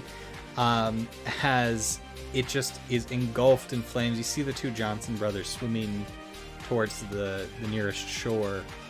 And as you pass by, motoring along, you're able to easily maneuver past the flaming wreck as one of them turns and shouts at you something that's hard to hear over the fire and the engine, but you can both make a mental test of difficulty 3 if you'd like to try to hear what they said. I would like to. Yeah. I'll do it. Seems like information we'd like to have. 19. That's a 1. Quinn, a roll of a 1 means that I get to do a GM intrusion, unless you would like to use experience to reroll. No, that's And fine. unfortunately, with a roll of a 1, you don't get the experience for it. That's fine. Okay. So, Nell, you hear, "Watch out, Dorka!" Just as you hear, thwung, as a coffee can hits inside your boat, a fuse on it, sizzling down, about to hit whatever's inside. Do I have time to grab it and throw it out? We'll find out. That's going to be a speed test of difficulty 7.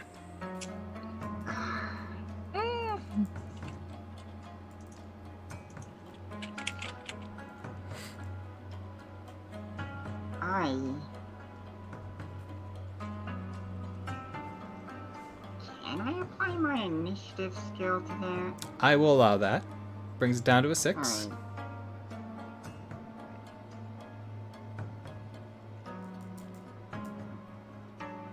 Anything else? Does she have you one more thing? No, I don't have another skill that's going to be applicable, but I think I do have my worn out knife. My worn knife. I think it might just be easier to just cut the fuse off Stabs it. rather than try and throw it. Okay. I'll allow the equipment to bring it down to a 5.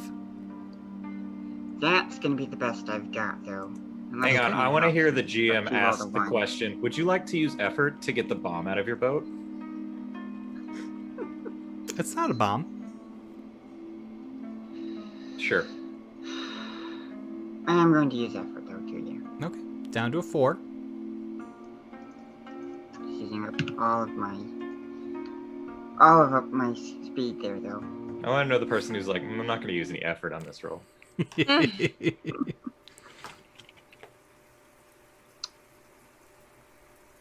Well, if I'm using initiative, if you're allowing me to use my initiative, will you allow me to use my danger sense? Which reduces initiative? Well, just say specifically initiative. roll. Yeah, unfortunately not. Difficulty 4. 12 or better.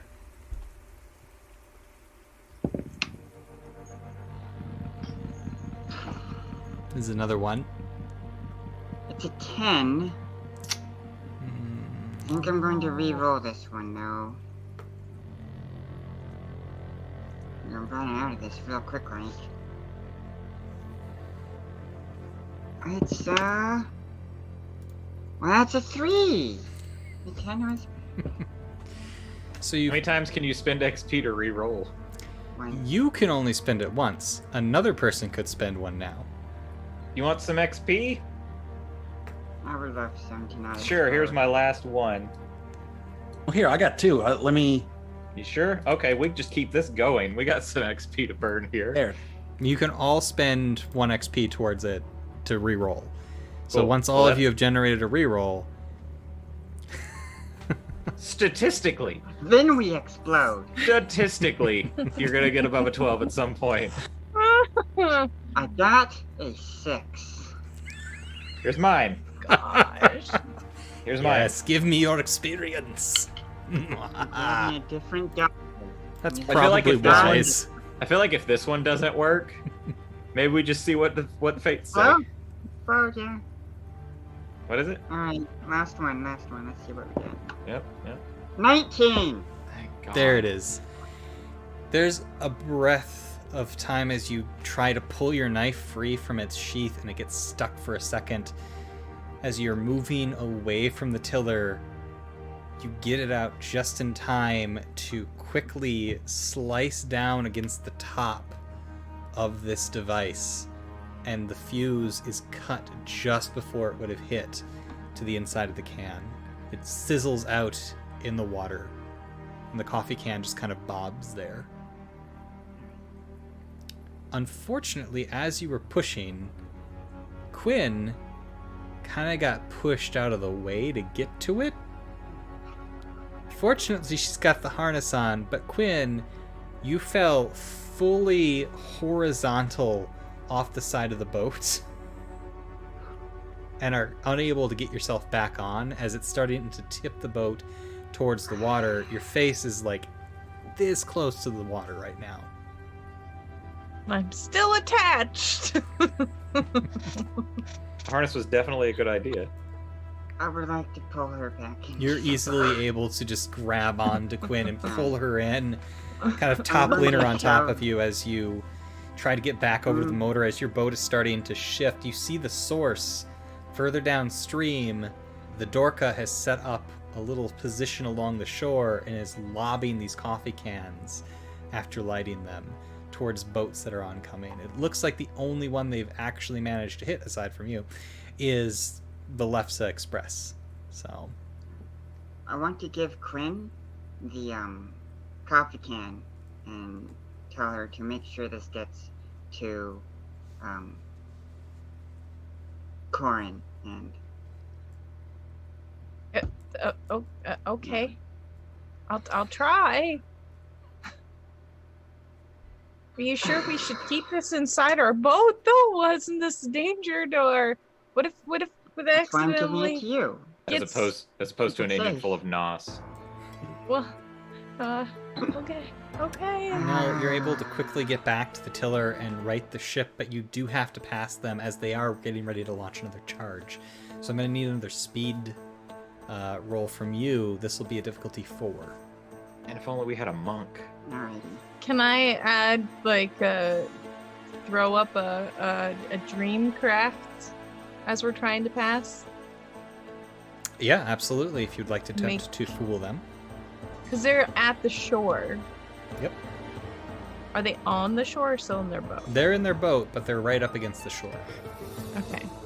So I'd like there to be a large commotion coming from the forest behind them, and have the giant snake and friends, the little snakes, appear from and start coming up behind them. Okay. Because it does make sounds too, right? Like it's a whole scene. I think it does, yeah. So yeah, like they're causing a ruckus behind them on the shore.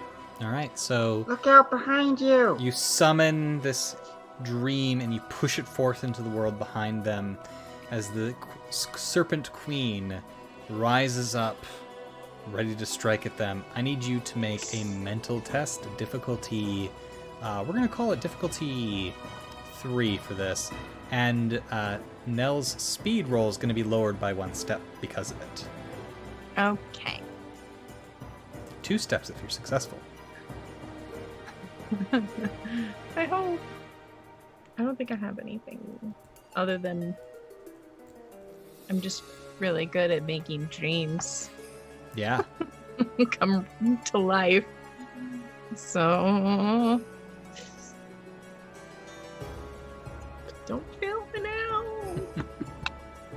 I got an 11. What did I need to get? You needed a Oh. 9 or better, so you got it. No! You're good. The thing launches, but it's a little off course. There's a little bit more chance that you're going to avoid it, Claire. So, speed defense 3. 3. Sailing? I'm steering a boat to evade? Okay, brings it down to a 1 because of your specialization. Cool. Is this a speed defense roll? Yeah. There you go. Alright. That brings it down to a 0? You don't want to roll? Just in case you get no, that I am 20 going or to roll. something? You blame I'm him? going to roll, yeah, I'm going to roll. As long Just as you don't in get a case I one. that 1. What are the odds? I got a 13. You're fine then. You're able to easily get past them as the snake kind of snaps at them. They take one of their oars and swing it at the snake. It just passes right through and starts to fade into smoke. They look back as you're passing them, getting ready to try to push off and go after you, getting another charge loaded into the catapult, as they hear an air horn sound. Beep, beep, beep, beep. The beast coming through the smoke of the left Sarek, going directly for the Dorka. Let them fight. Fight. Fight! You're able to move on as they shift their attention to the bigger threat. And we continue with the race. Nice. That's issue number 1. Mhm. How's it going? Oh, Piece of cake. the left is on fire, and Look The- at Isaac. Like, what? the Dorkad's got explosives, and I think the beast might fight them. I don't know.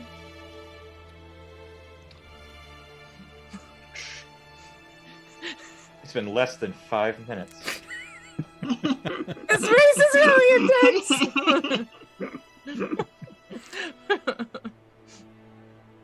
So as you continue on, Got nothing. way. Like, yes, as you continue on your way, I'm going to need another d20 roll. This time, Aaron, go ahead and roll me a d20. Okay. I'm gonna pick a new one. Just using the dice just to use them, right? I do like that I'm in radio contact with Quinn, who is the most panicked. So that makes for a very interesting conversation. I got a 5. A 5. Okay. Uh-huh. That is going to be... Okay, and by the way, John, you can also jump on the radio and talk to them at any point you want to. Yeah. Yep. Just holding it. All right. So as you round another corner, the creek begins to pick up speed a little bit as it becomes narrower, and you notice some rocks starting to pop up here and there. You're able to easily maneuver around those, but you know what's coming. This section of the race, there's a large, very dangerous portion of rapids. So bringing the motor out of the water so it doesn't hit something, you are able to get out oars to kind of try to control things as you get low in the boat. And I'm going to need both of you to make a successful speed test on this one. Difficulty 3.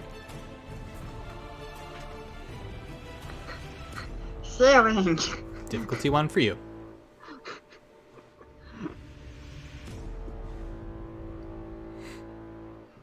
Okay. And so I don't have like an edge point, but I could spend a pool point.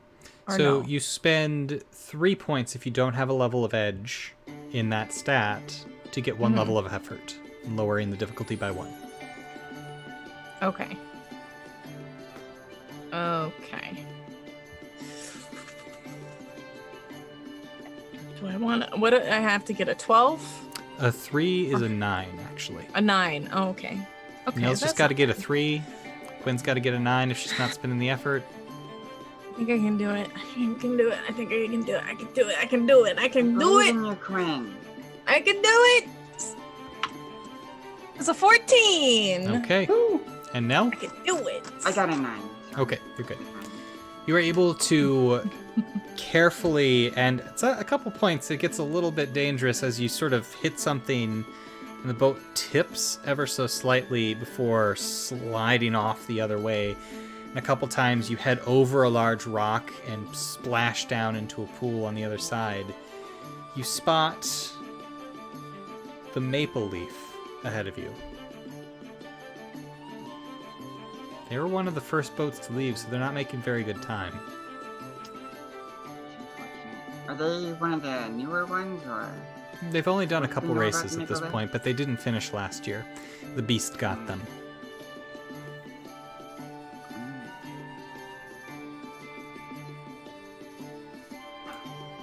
As you get What sort of shape do they look like they're in? as you get closer, you see that the reason they're not doing so good is that they lost their motor and are currently bailing the boat out with what looks to be both hands and nothing else. Oh. I grab. They can't have Bart. Or you don't let me grab. Give him part. I'm not gonna fight Quinn for Bart. Quinn's usually the nice one. If she's saying somebody can't have anything, I wouldn't want to fight her either. No. I am going to toss them that net then that Quinn made and say, Beast coming up behind us. Not much we can do, but I hope this helps. What? Oh no, that's not good. You trap them in the net. Alright, you continue on your way. The rapids slowly subside as you get into a large, broader section of the waterway where it starts to slow down. You're able to dip the motor back in and start to speed along your way. So, I'm going to need another roll. We're going to make it clarity again here. D20. Straight. 11. And 11. Ooh, okay. And then roll it one more time. 14. 14. Okay. So as you are cruising along this area, there's a couple of low-hanging trees that are half unrooted from the shoreline and hanging out over the water. And as you pass by one, you suddenly hear a motor start up as right behind you, hiding behind the tree, the algorithm pushes out. And you see two freshmen with grappling hooks begin to swing them Hello there, newbies. and launch them towards your boat. I'm going to need a speed defense roll. Because of the surprise, we're raising it a little bit to a 5. Ah, hello, newbies. I see you've not been given a reason to Well- fear death yet. I am definitely going to be using my speed defense skill to reduce it by 1. And obviously sailing to reduce it by another 2. And those are the skills I can use. I don't believe that anything else I have will be useful in any way. I have a question about hedge magic that says I can cause small objects to float through the air. Could I possibly cause the hooks to alter their course? No, hedge magic would be like, I take a rock and I make it float in my hand. Okay, I didn't know Not if that was like Push. you see No, you- something and you basically can make it like that. float. That shot of Aang from Avatar going like, ah? Yes, exactly. Okay. Because pushing stuff, that's a different spell. It isn't is. Yeah. Yeah. So Okay, it's a I just wanted to difficulty make 2 sure. right now, Claire. What are you going to do? I think that's the... I don't think I want to spend on this one. I've spent a lot, and I need to conserve a little bit. I only need a 6 or better. Yeah, 6 or better. That'll be It's fine. not like Yeah, you've it's rolled not lower bad. than that ever at this point tonight. It's a 16. Good I think enough. We're okay. You're able to juke away as the grappling hooks just splash into the water harmlessly as they slow down, not pursuing you. I will not warn them about the beast. Fair. Or Newbie's gotta learn. or the others, the Dorka with their explosives. They're probably wrecked already. Do you think the Dorka was taken by the beast? You don't think the Yeah. Dorka with the explosives? No, I think the beast has got their number. Okay. So. Either way, the tougher one's coming up next. So whichever that happens to be, Mm-hmm. So or they'll talk it out. Corin and Isaac, you've arrived at the rest stop. It's an old gas station on the shore of a lake that just for a moment crosses paths with the creek. This lake has almost no water left in it. It is just this one part that they've been able to run some fuel lines down, and you just basically beach yourself, refuel, repair. 30 minutes pass, you're able to push back off. And there is a gentleman with a stopwatch ready to time you. You have all your gear and your tools and stuff as you get set up and ready to go. The first boat arrives. The Revenge has passed everybody up. At the front of the pack, quickly behind them, the Titania's Grace, pulls up. A few moments later, you spot the ramshackle as it speeds along and heads right for you two on the shore. Nellie, you're still in one piece and you look relatively alright. Quinn, you look like you're Piece of petrified. She What is hands in the can. that? What is this? Explosives. I'm gonna make sure that the guy who's keeping track of time notices us and is doing his job correctly. I immediately Yes. start examining what I have been given. To do that, you're going to have to open it up. Fine. Take a knife, cut the duct tape that's around the top of it. As you peel it back, you get a very familiar scent. It's not an explosive, it's thermite. So if that had caught, it would have eaten through the hull of the boat as it fell into the water below and just sank it. Whatever happened to the Lefse Express, something caught fire with that as well.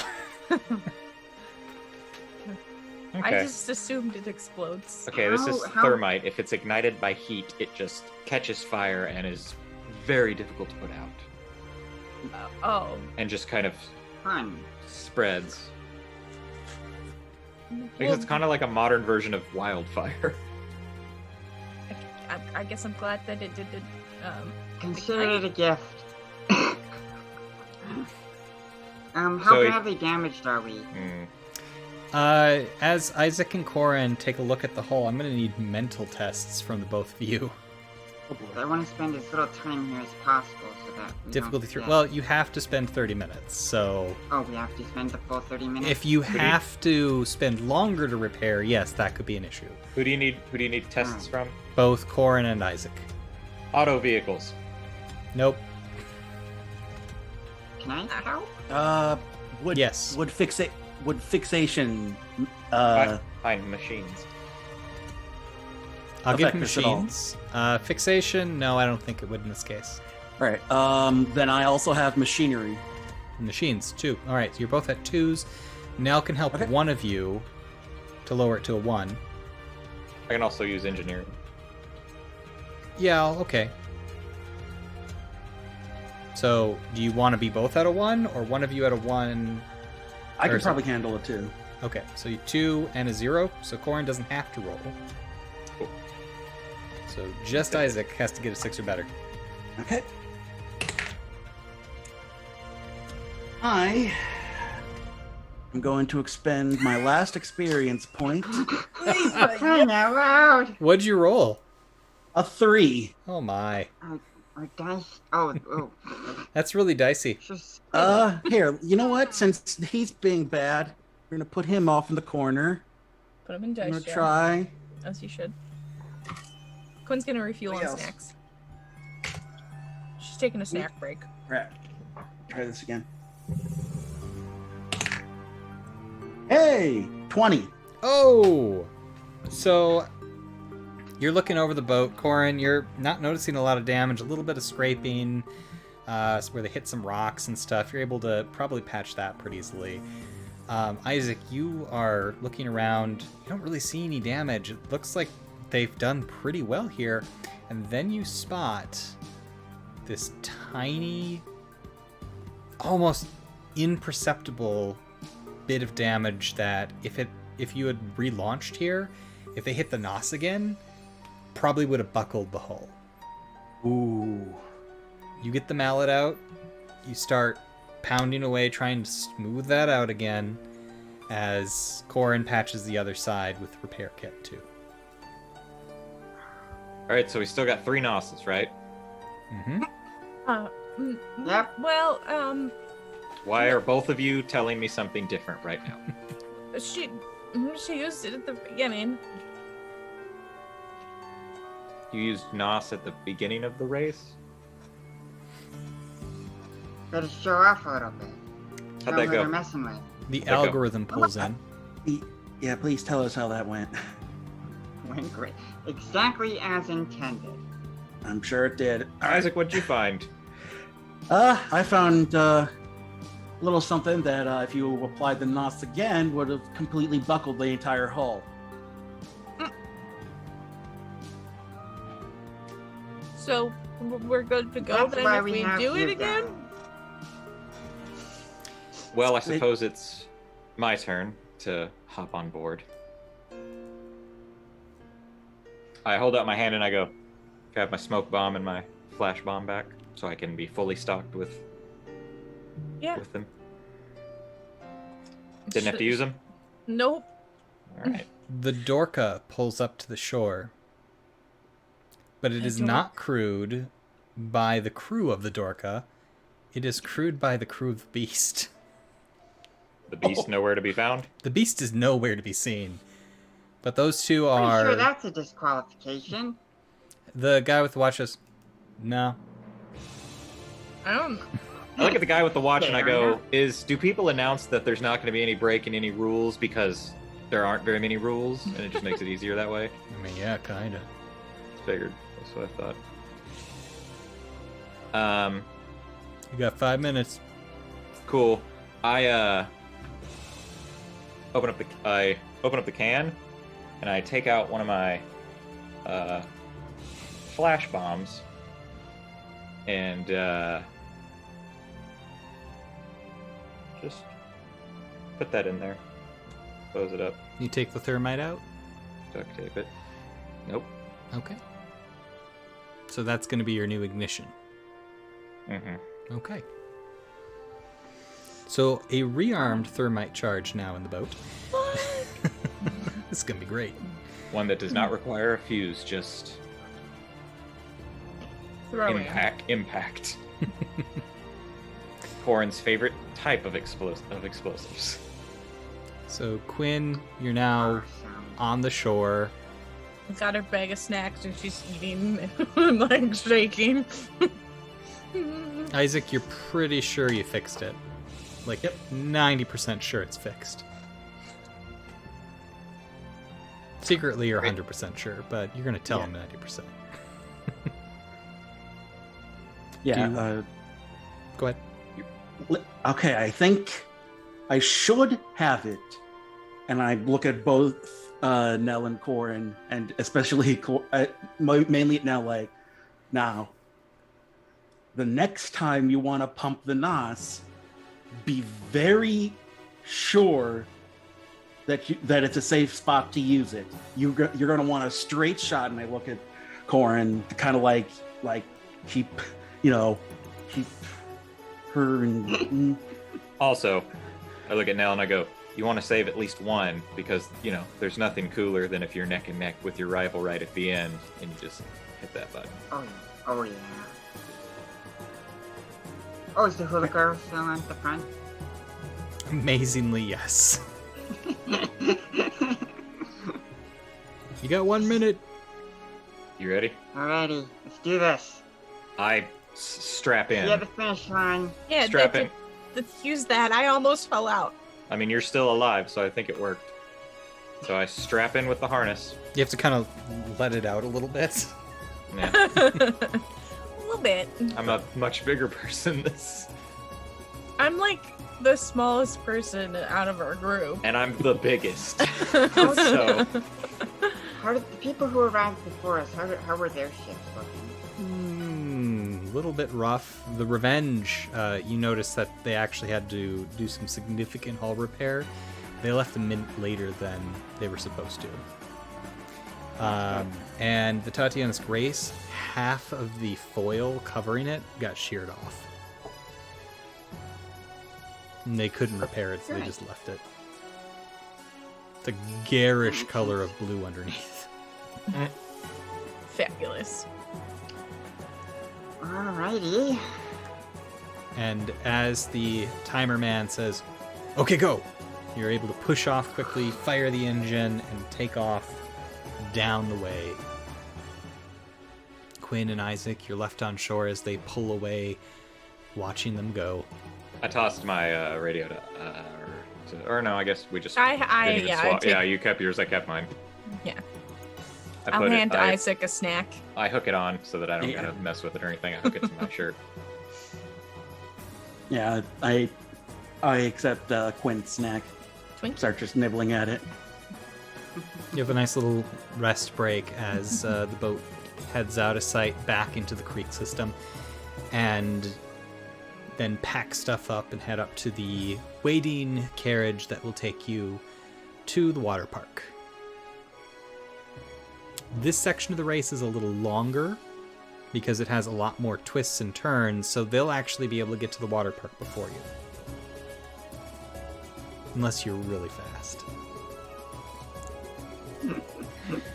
Alright, so I'm going to need another roll, and we're going to have it be, since Tyler, you just jumped on board here, we're going to have you do it.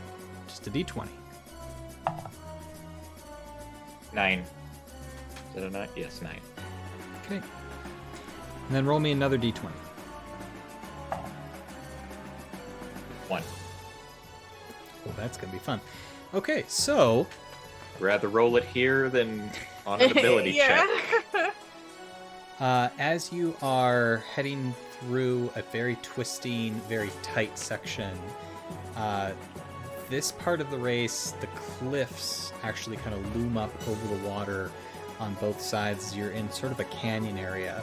It widens out to about 20 feet, and you know this section's a little deeper when, Corin, you notice something on the shore splash into the water. Kind Did I of. get a look at what?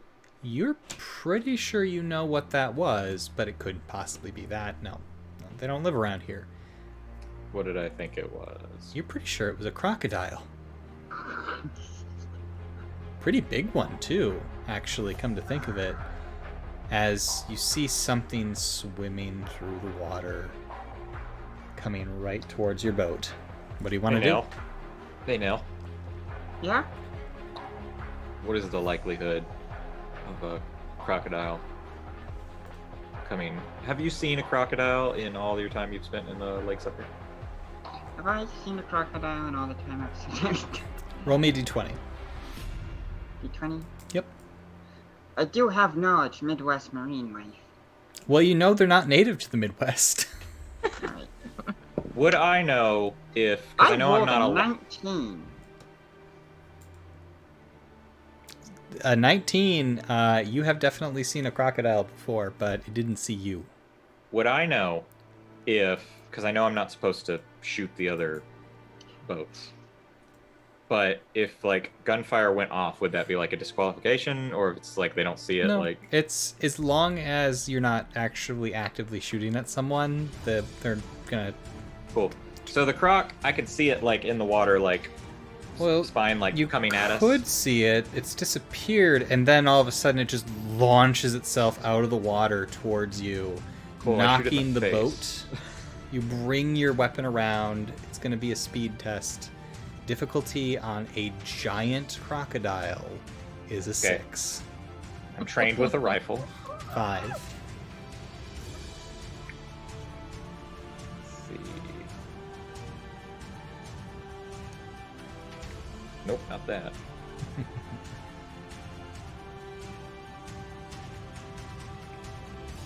Come on, you can roll a 15. Could I get some help from the person who knows how to sail? Can I help? You're a I don't little know. I don't busy know right your- now trying to make sure the boat doesn't capsize. I don't think there's anything I have for you, I I'm will- afraid. I'll exert some effort. Down to a 4. So that's 2 because I got a 1 edge. It's down to a 4. What is it when you add another level of effort? How does it work? You need to have the ability to do that, which is one of I the have to- things. I have 2 effort, yeah. Oh, you do. So yeah, it's just another 2 points after the first. We're just gonna go with this first one. I don't want to Okay. completely blow everything. 12 or up. better. That's 12 or better. pretty good odds, you know? The hula girl brings you luck. Oh, At 12 exactly. Apparently, the hula girl did bring luck as you wheel your gun around. It catches slightly, but you're able to pull wouldn't it have been free. if I hadn't lowered it. You lower it down, you pull the trigger, it blasts the croc right in the snoot. The creature hisses at you and slides back under the water as the boat kind of tips back and forth before righting itself. Nell, you're able to kind of rev the throttle a little bit and put some distance between you and this creature. You spot one of the lanterns that says, okay, at this fork, go this direction. I calmly lower the rifle and I say, so the reason I was asking if you'd ever seen a crocodile was because I saw one. As you're pulling away, Corin, you spot it just floating in the water, a wound on its snout bleeding into the lake. I have made a nemesis. Yes. You are now Captain Hook. Yeah. Corin's heart is just like... That was scary as shit. The I thing don't was, remember there being any rules about changing which side the lantern was on. there isn't. But it will cost you time. Yeah. How's the lantern fixed? How's- Like, what is it? I was about to ask, yeah. It is about 6 feet off the ground, or off the water, and it just seems to kind of be floating there. It doesn't seem to be connected to anything. Oh, magically. Alright, well, there's not much we can do with that, because neither of us are magical. Alright. I was gonna shoot it, but if it's just magically floating there, it probably won't do anything. Moving on. All right, you continue on your way. That's probably why it's a magical lantern, because they don't want you messing with it.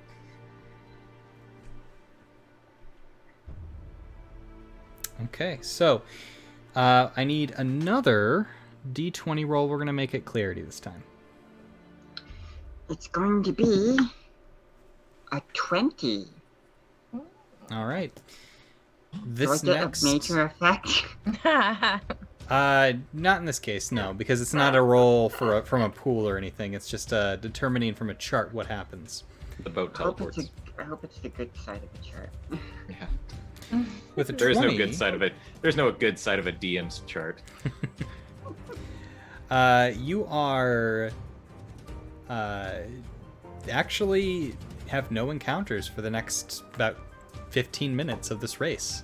As There is a you good side to the GM's chart. wind your way through this canyon system, every so often following one of the lights as it's hanging there. Isaac and Quinn, by this point, you've actually reached the water park. Paul Bunyan's water park opened 2 years before the fall happened, so it's a pretty expansive water park with a number of slides, some of which are now broken and fallen down. But towering over them like the Colossus of Rhodes, looking out over the lake, is Paul Bunyan and Babe the Blue Ox, which you can go up. So there is a viewing deck that a couple people are up on top watching for people to come out as everybody else heads down to the beach and watches and waits for whoever's going to arrive first. There's a sort of energy here of excitement, of waiting to see who shows up, as radios are relaying what has happened and who didn't make it to the rest stop. Several teams are already breaking into a keg and drowning their sorrows for having lost this race. And I get on the radio and I go, shot a crocodile in the face.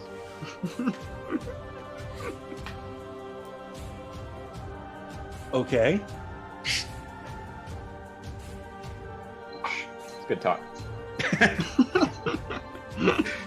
It's like that dog. The Okay, rivers that's are it. washed. Did they hear a with the blood gunshot? of our enemies. Okay. they're far enough away they didn't. Quinn grabs the walkie. She's like, "Are you okay?" Oh, we're fine. My heart rate is a bit higher than I would like it to be right now. But we're good. I shot a crocodile in the face. I didn't think I'd have to do that today. Well, nobody's here yet, so whatever that means, that's good. All right. Well, hopefully this keeps up as smooth-ish as it's been. I don't suppose we've hit any straightaways, have we? Yeah. Not really, no. Okay. Annoying.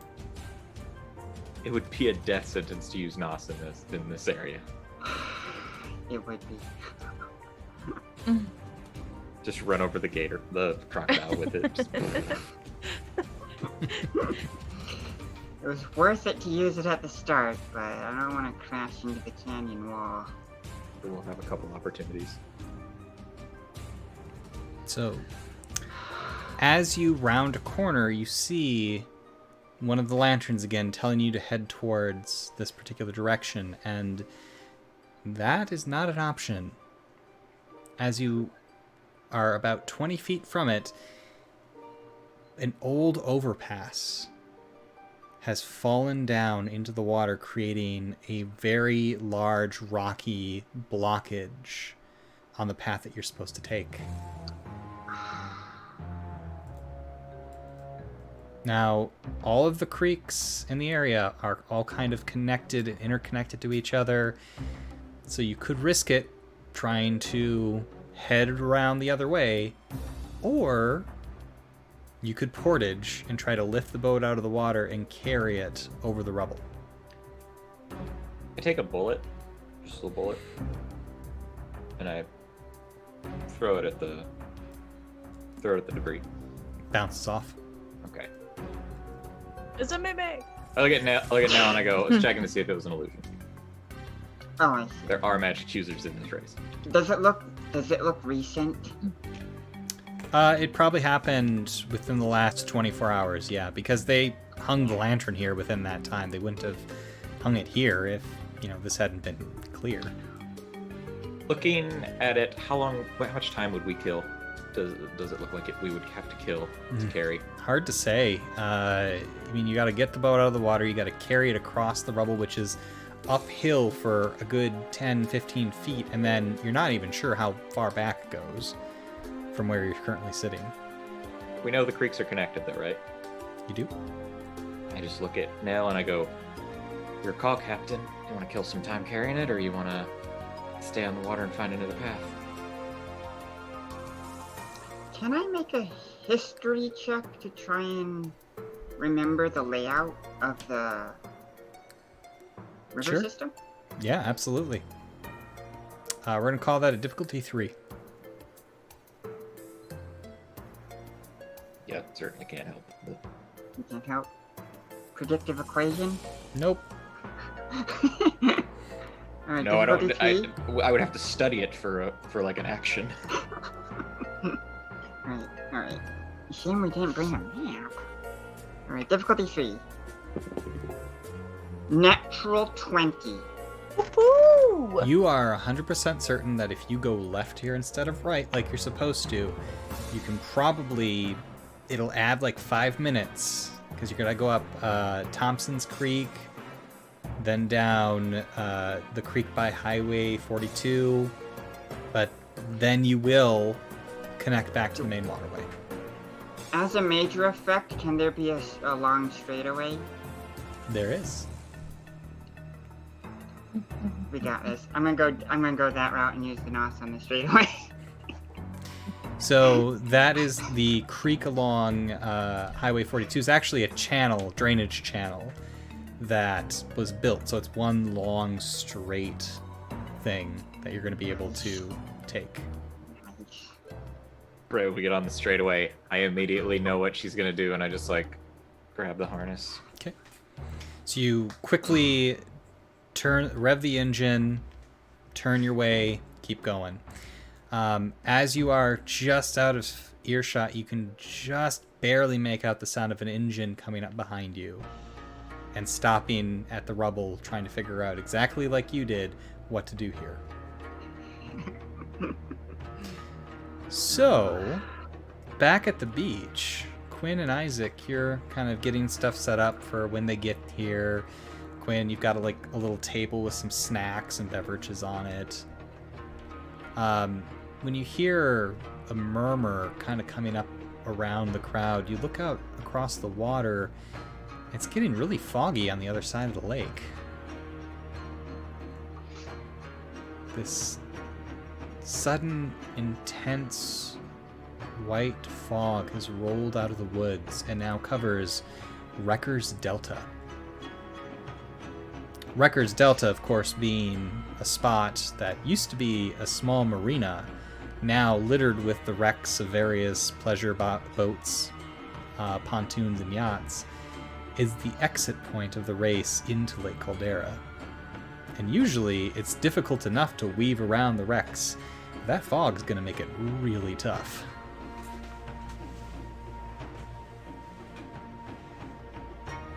Be careful coming in. There's a fog setting in across the lake. Corin, you hear fog as the radio is breaking up. Come again? Isaac, you do not hear a response. Oh no. Corin, can you hear me? I also attempt a few times to. Just static back and forth until there's nothing being transmitted at all. Well, our communication is down. You're kind of looking at the canyon walls. Cool. It might be that. Maybe. You hit Thompson's Creek. It's starting to get a little darker. The foliage kind of forming a tunnel-like structure as it gets darker and then begins to lighten again. The roots of the trees extending all the way down into the water are glowing. This bioluminescent green as a layer of fog rolls across the water and you exit the creek into a large mangrove swamp. Motes of light float in the air here, and you realize you've just piloted yourselves into the enchanted forest. We need to get out of here. As you turn to look back towards the creek, it's still there, but you see something coming from the other direction. The From behind Dorka. us? From behind? Mm-hmm. Well, there's no going back, but we need to get out of here. Yep, we're going through the enchanted forest towards the finish. Yep. The mangrove swamp just kind of lays out in all directions, waterways going everywhere. There's no longer just a single laned creek. You're in a giant marshland. You can go anywhere. Which direction do you go?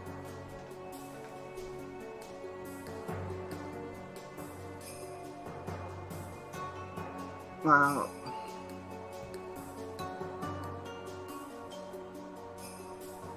I'm not really sure what the options technically are, though. Any I direction. mean, You can try to continue to follow the same path that you were going on before. You could try to hide and let the beast past you and backtrack. You got limitless options right now. Thank you very much, Remedy. Let's keep going. Go the right way. Hmm? It's excellent advice, actually. I would like to, because I know the correct way to try and get out of here, right? You do. With a nat 20, absolutely. Yeah, so I would like to actually shut the engine off and do kind of drift off to the side and hide a little bit. Okay. And maybe ask Korn if there's anything he can do to get them to go the wrong way. To go the wrong way? No. I mean, I could hit him with a smoke bomb. It has quite a big plume of smoke. But we'd have to wait for them to get close. Is there anything that makes a loud noise? I mean, we're in waterways, but we're also there are shores that and then there's trees, correct? So mangrove trees are those kind of trees you see down in the Everglades where their roots descend down into the water and they kind of dome up before forming a tree trunk. So What I'm saying it's are there little are pockets of trees, but there's no Yeah. shoreline. No, but there are solid objects around me. Yes. Also tall grass, all sorts How of stuff. far away is the? Closing in. About I'm how going far to steer. at this moment? At this moment, they're about 200 feet behind you, and they have spotted you. I pull out a smoke bomb Mhm. and just look at the closest tree or ground, just something solid to impact, and I go, Captain, go, and I just throw the smoke bomb down. Okay. I will throttle away. Yeah, I'm just gonna speed off in a direction. I'm not gonna do anything fancy. Go in the correct direction. That's what the smoke bomb is for. I'll go in the correct direction as fast as possible. So the smoke bomb hits the roots of a mangrove tree, wedging in between them, and sends this plume of smoke up. Suddenly a breeze seems to take it and just push it across the water, creating a smoke screen on you as they slow. You speed off, but you hear their engine turn back on and head away the other direction.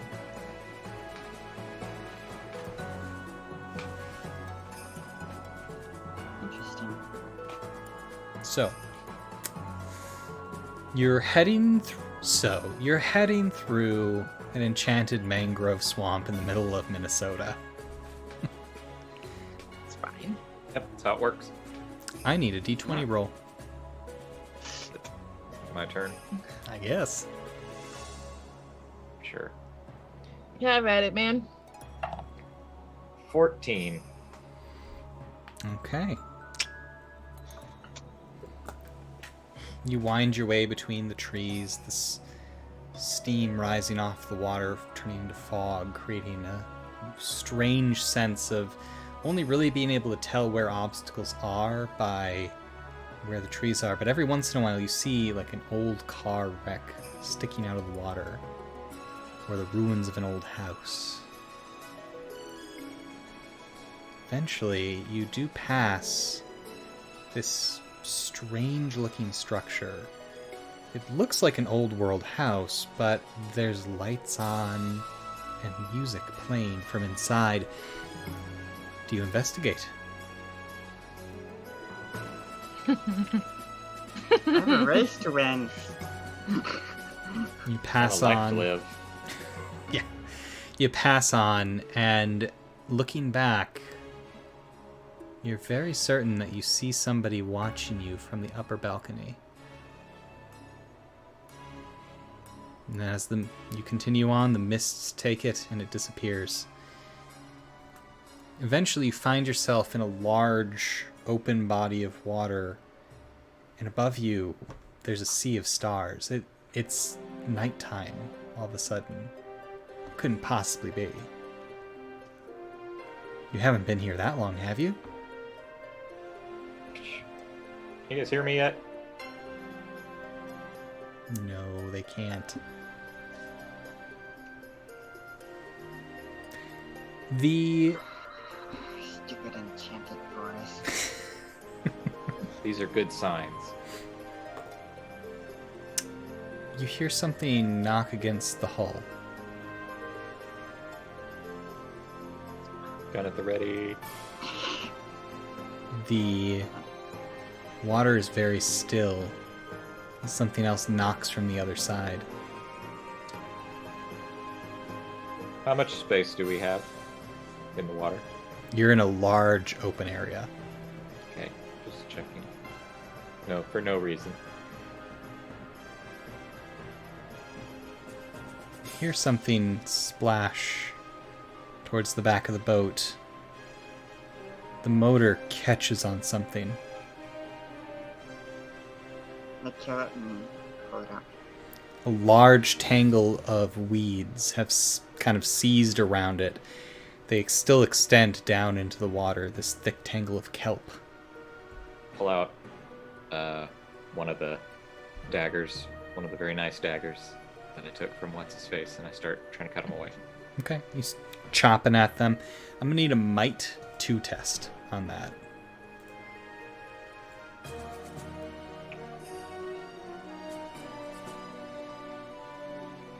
I'm proficient with daggers. A Might 1 test.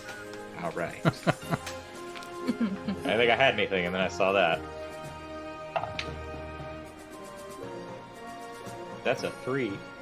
It is exactly what you needed. Uh-huh. You Yeah, keep doing that. That dice is going away now. Gosh, oh my god. You take the dagger, you start to chop at it. Since it's got a curved section to the blade, you're able to kind of use it as a hatchet slightly, chopping away at this spongy kelp. You're able to, with a little bit of time, cut it away.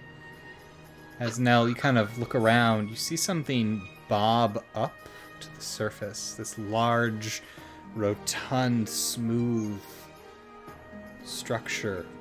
Is it a rock, maybe? Or a section of land? Why is it floating?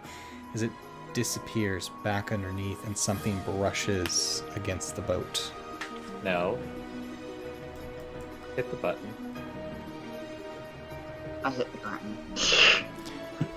Get the motor back down. Once the as- motor's back in the Yes. water. that's See, that's the trick. Oh, Corin's dead. Corin is so dead at that moment. You're cutting away, trying to quickly get it freed. As Nell, you see a tentacle rise and slap against the side of the boat, and then another and another from the other side. Something underneath is beginning to try to pull the boat down. Do I see this as well now? Oh god, yeah. Hit the button. No, hit the no, button. no, Hit no, the button, hit the no. button, and I also go up and hit the button. So you get the motor free, you put the thing back down, you push the button. As you start to speed up, the creature seems to move with you, hanging onto your boat in I this start water. just daggering those tentacles. Okay. As you slice them, they do fall off. You gonna learn today. But another one comes and takes this place. I'm at it. As soon as they come on the boat, the I'm at it. entire duration of the nos. Take it. I'm gonna get up and grab my cutlass. You remove Take it what? from the pack. As Corin, Start for a moment, nobody's smashing it. controlling the boat. Then I jump over you, and it's like, what the? Corin, I'm gonna need a speed test from you. That's gonna be difficulty 4. It's also gonna have some effort into it. So I can lower that to 3.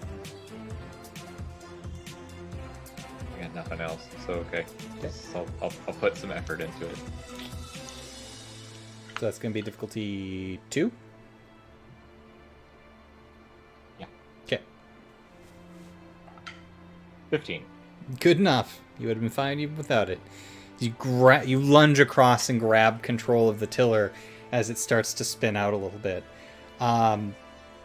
You are sort of pushing against a bank of trees at this point, and as the nos comes to its full 30 seconds of thrust, you seem to snag on something as the boat tilts sideways. At this point, Nell has been chopping at these tentacles, and finally you get the last one free. The boat slides off sideways into the water, the motor's still going as you begin to pull away as this beast rises out of the water. You've only heard of such a creature. It has the body of a hippopotamus. Rotund, blubbery, gigantic. And from its back, 8 tentacles dance around, now all bloodied and cut up, as it roars and bellows at you and takes one final snap at your boat. And you just avoided a brush with an octopotamus. Could have brought him home. That's an animal I handling. look at Nell and calmly go, "Would you take the wheel?" Yeah, I'll take the And wheel. when she does, I just immediately yell. I'm just like, "What the fuck is wrong with this race? What is happening?" The creature has disappeared back under the water, and you do see it sort of following you, Well, but it isn't quick enough. Shh. You guys there yet? Are you there yet? Isaac, you hear a little crackle on the radio. Hello? Corin, can you hear me? Corin, you hear just a little bit of crackle back, but it's something. It's not silence. I don't know if you guys can hear us. We can barely hear you. I'm so glad this is our last race. This is crazy. oh my gosh. So you see a You respond to this large message. fog bank ahead of you. The closer you get to it, the more static you're able to hear. The closer they get to it, the more static Isaac's able to hear, until the very end of that last sentence can be made out.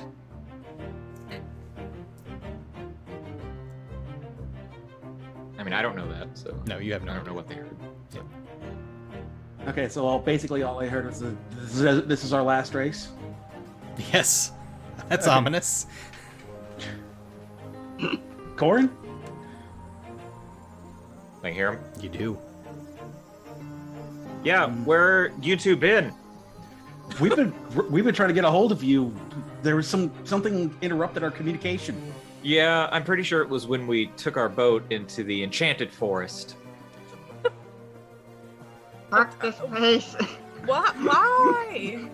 One of the forks was blocked the way we're supposed to go, so we took a different route. It took us right into the enchanted forest, and you know how nothing bad happens in there when we go. Mhm. We encountered I believe the mythological term is an octopotamus. Would I even know what that is? It's a magical creature. It's not native to this area. It is a hippo. In case you're wondering, it is a hippo with a squid ass. Of course. Sure. Sure. Okay. Are you?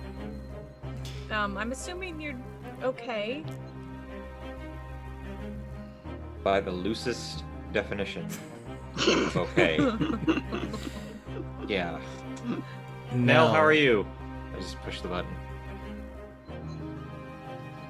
I thought you meant the NOS button for a second. No, I said No. Nell, how are you? And I pushed the button on the Okay. thing. Yeah.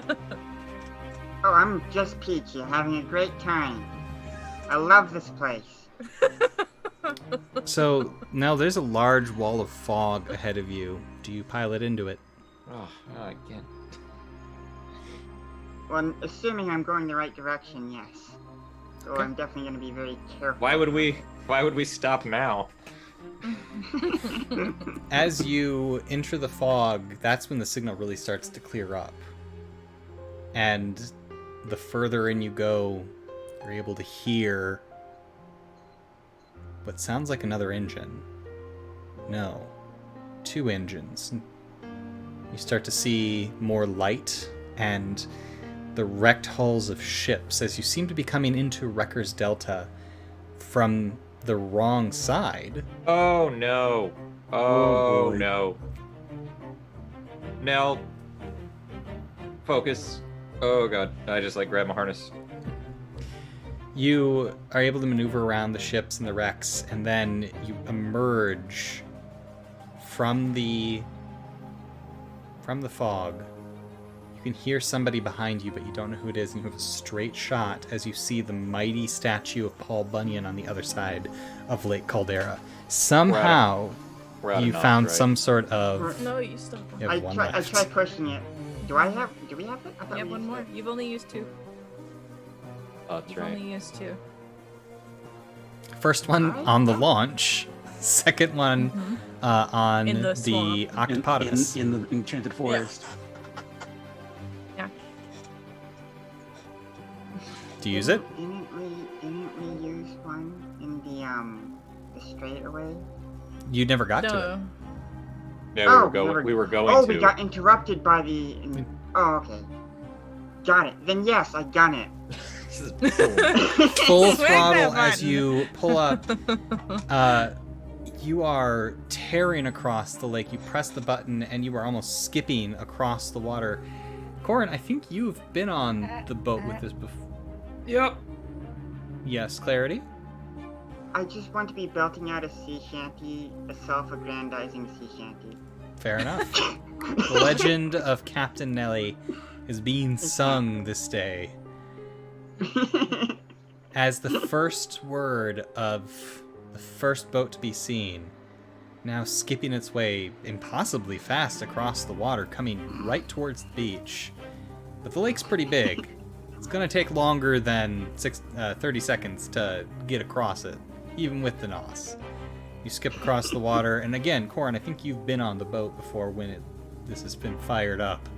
Mm-hmm. Yeah, it's an experience as the wind kind of pushes against your face, almost like you're in a centrifuge. About 20 seconds after the NOS lets off, you're about 200-300 feet from the finish line as you see another boat exit the fog. Who is it? The Revenge.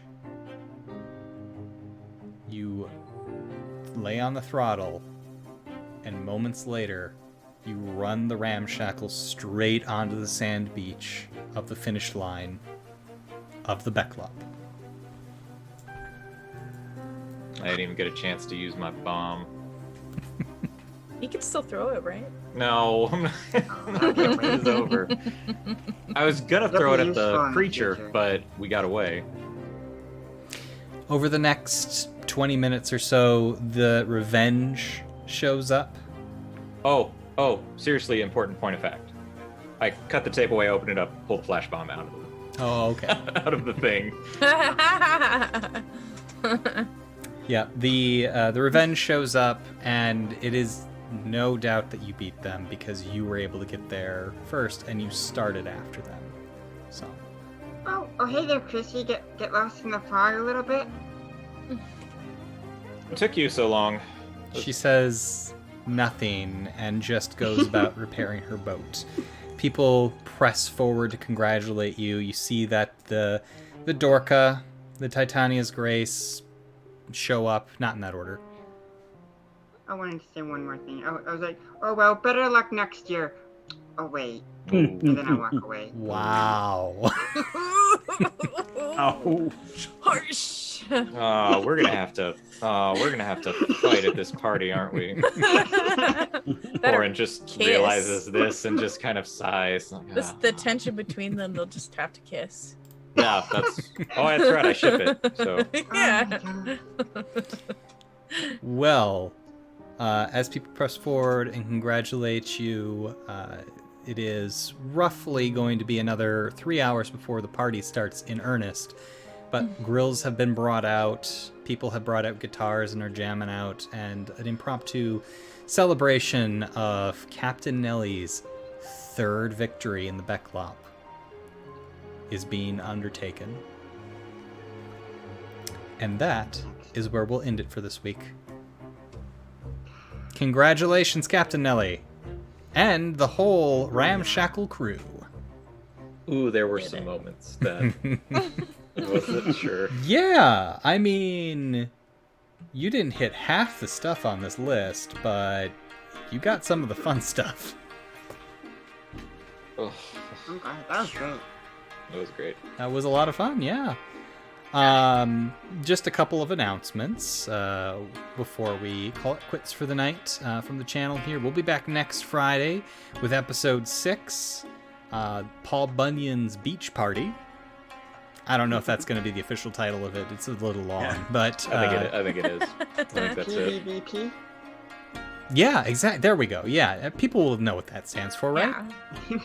Yeah, kind of like scuba. We just make it longer and make it Paul Bunyan's beach blanket bingo. There you go. Beep, beep, beep, beep, beep, beep, beep, beep, beep, beep. P beep beep beep beep beep beep beep beep. There you go. We do have another show on Sunday. Actually, a pair of shows. I think A Little Bit More Paint is back this Sunday at 4 p.m. Central Time, followed at 7 p.m. Central Time by Dungeon Sphere, which is getting very exciting as Team Reaper is on level 2, the Haunted Forest, or Haunted Lands, I think, which is very Ravenloft-esque and has a lot of undead creatures in it. And their cleric is not really spec'd for undead, so Oh no. this has been a very interesting level so far. There's even been like beholders and stuff. It's been cool. But yeah, we hope to see you then. And yes, spooky is a good thing. Thank you very much, Remedy Reverie. Yeah, players, do you have any announcements you would like to make? I got new glasses. Yay! They're Check very this nice. out. Check I like this 'em. out. What? Whoa, that's really Oh. cool. I That is have cool. I have 4 of the fronts. I don't have them with me, but this is just one of the 4. That's So I dope. could have black or I can have these. Ooh. They're pretty rad. Mhm. That's my announcement. All right, it's a good announcement. Anybody else? The only I'm trying thing to. I was Isaac. going to say that I'm trying to. I had basically taken the week off from streaming, sadly. I stream over at Storytime Rowan, twitch.tv/Storytime Rowan. And unfortunately, I sprained my ankle while doing some yard work. And I've been basically laid up for the entirety of this past week. But I'm going to try and get back into it tomorrow with something easy. We're going to get into Rogue Legacy. Awesome. And all I have is that my personal streaming is still on hiatus while I'm still dealing with personal family stuff. But, I don't have any ETA on that at the moment. All right. No Zoom. Well, we hope to have you back streaming soon. Tyler, any I'll be back. any announcements? I don't do things. That's not fair. true. It's not true. I have a TikTok. You can go watch some stuff. There'll be more stuff on that. You can go watch some YouTube stuff that I don't know when I'll be back to making longer videos. And if you're really just hungry for the content I've created, go read my book, Load Custom Character. It's available on Amazon. It's a sci-fi fantasy novel. There we go. Buy it. Give me a lot of money. Brayna has actually reminded me that we need to do XP. And we're going to Oh, start the XP. Clarity, Yes. you get 4 XP for accomplishing the Bekklopp. Yeah. Everybody else gets 2 XP for the team effort of accomplishing the Bekklopp. Heck yeah. Nice. Are you just gonna drop those in our pots? Yep. Okay, great. Just did. Did anybody else accomplish a goal tonight? I guess Quinn's goal was to actually participate on the boat. I will give you an XP for that.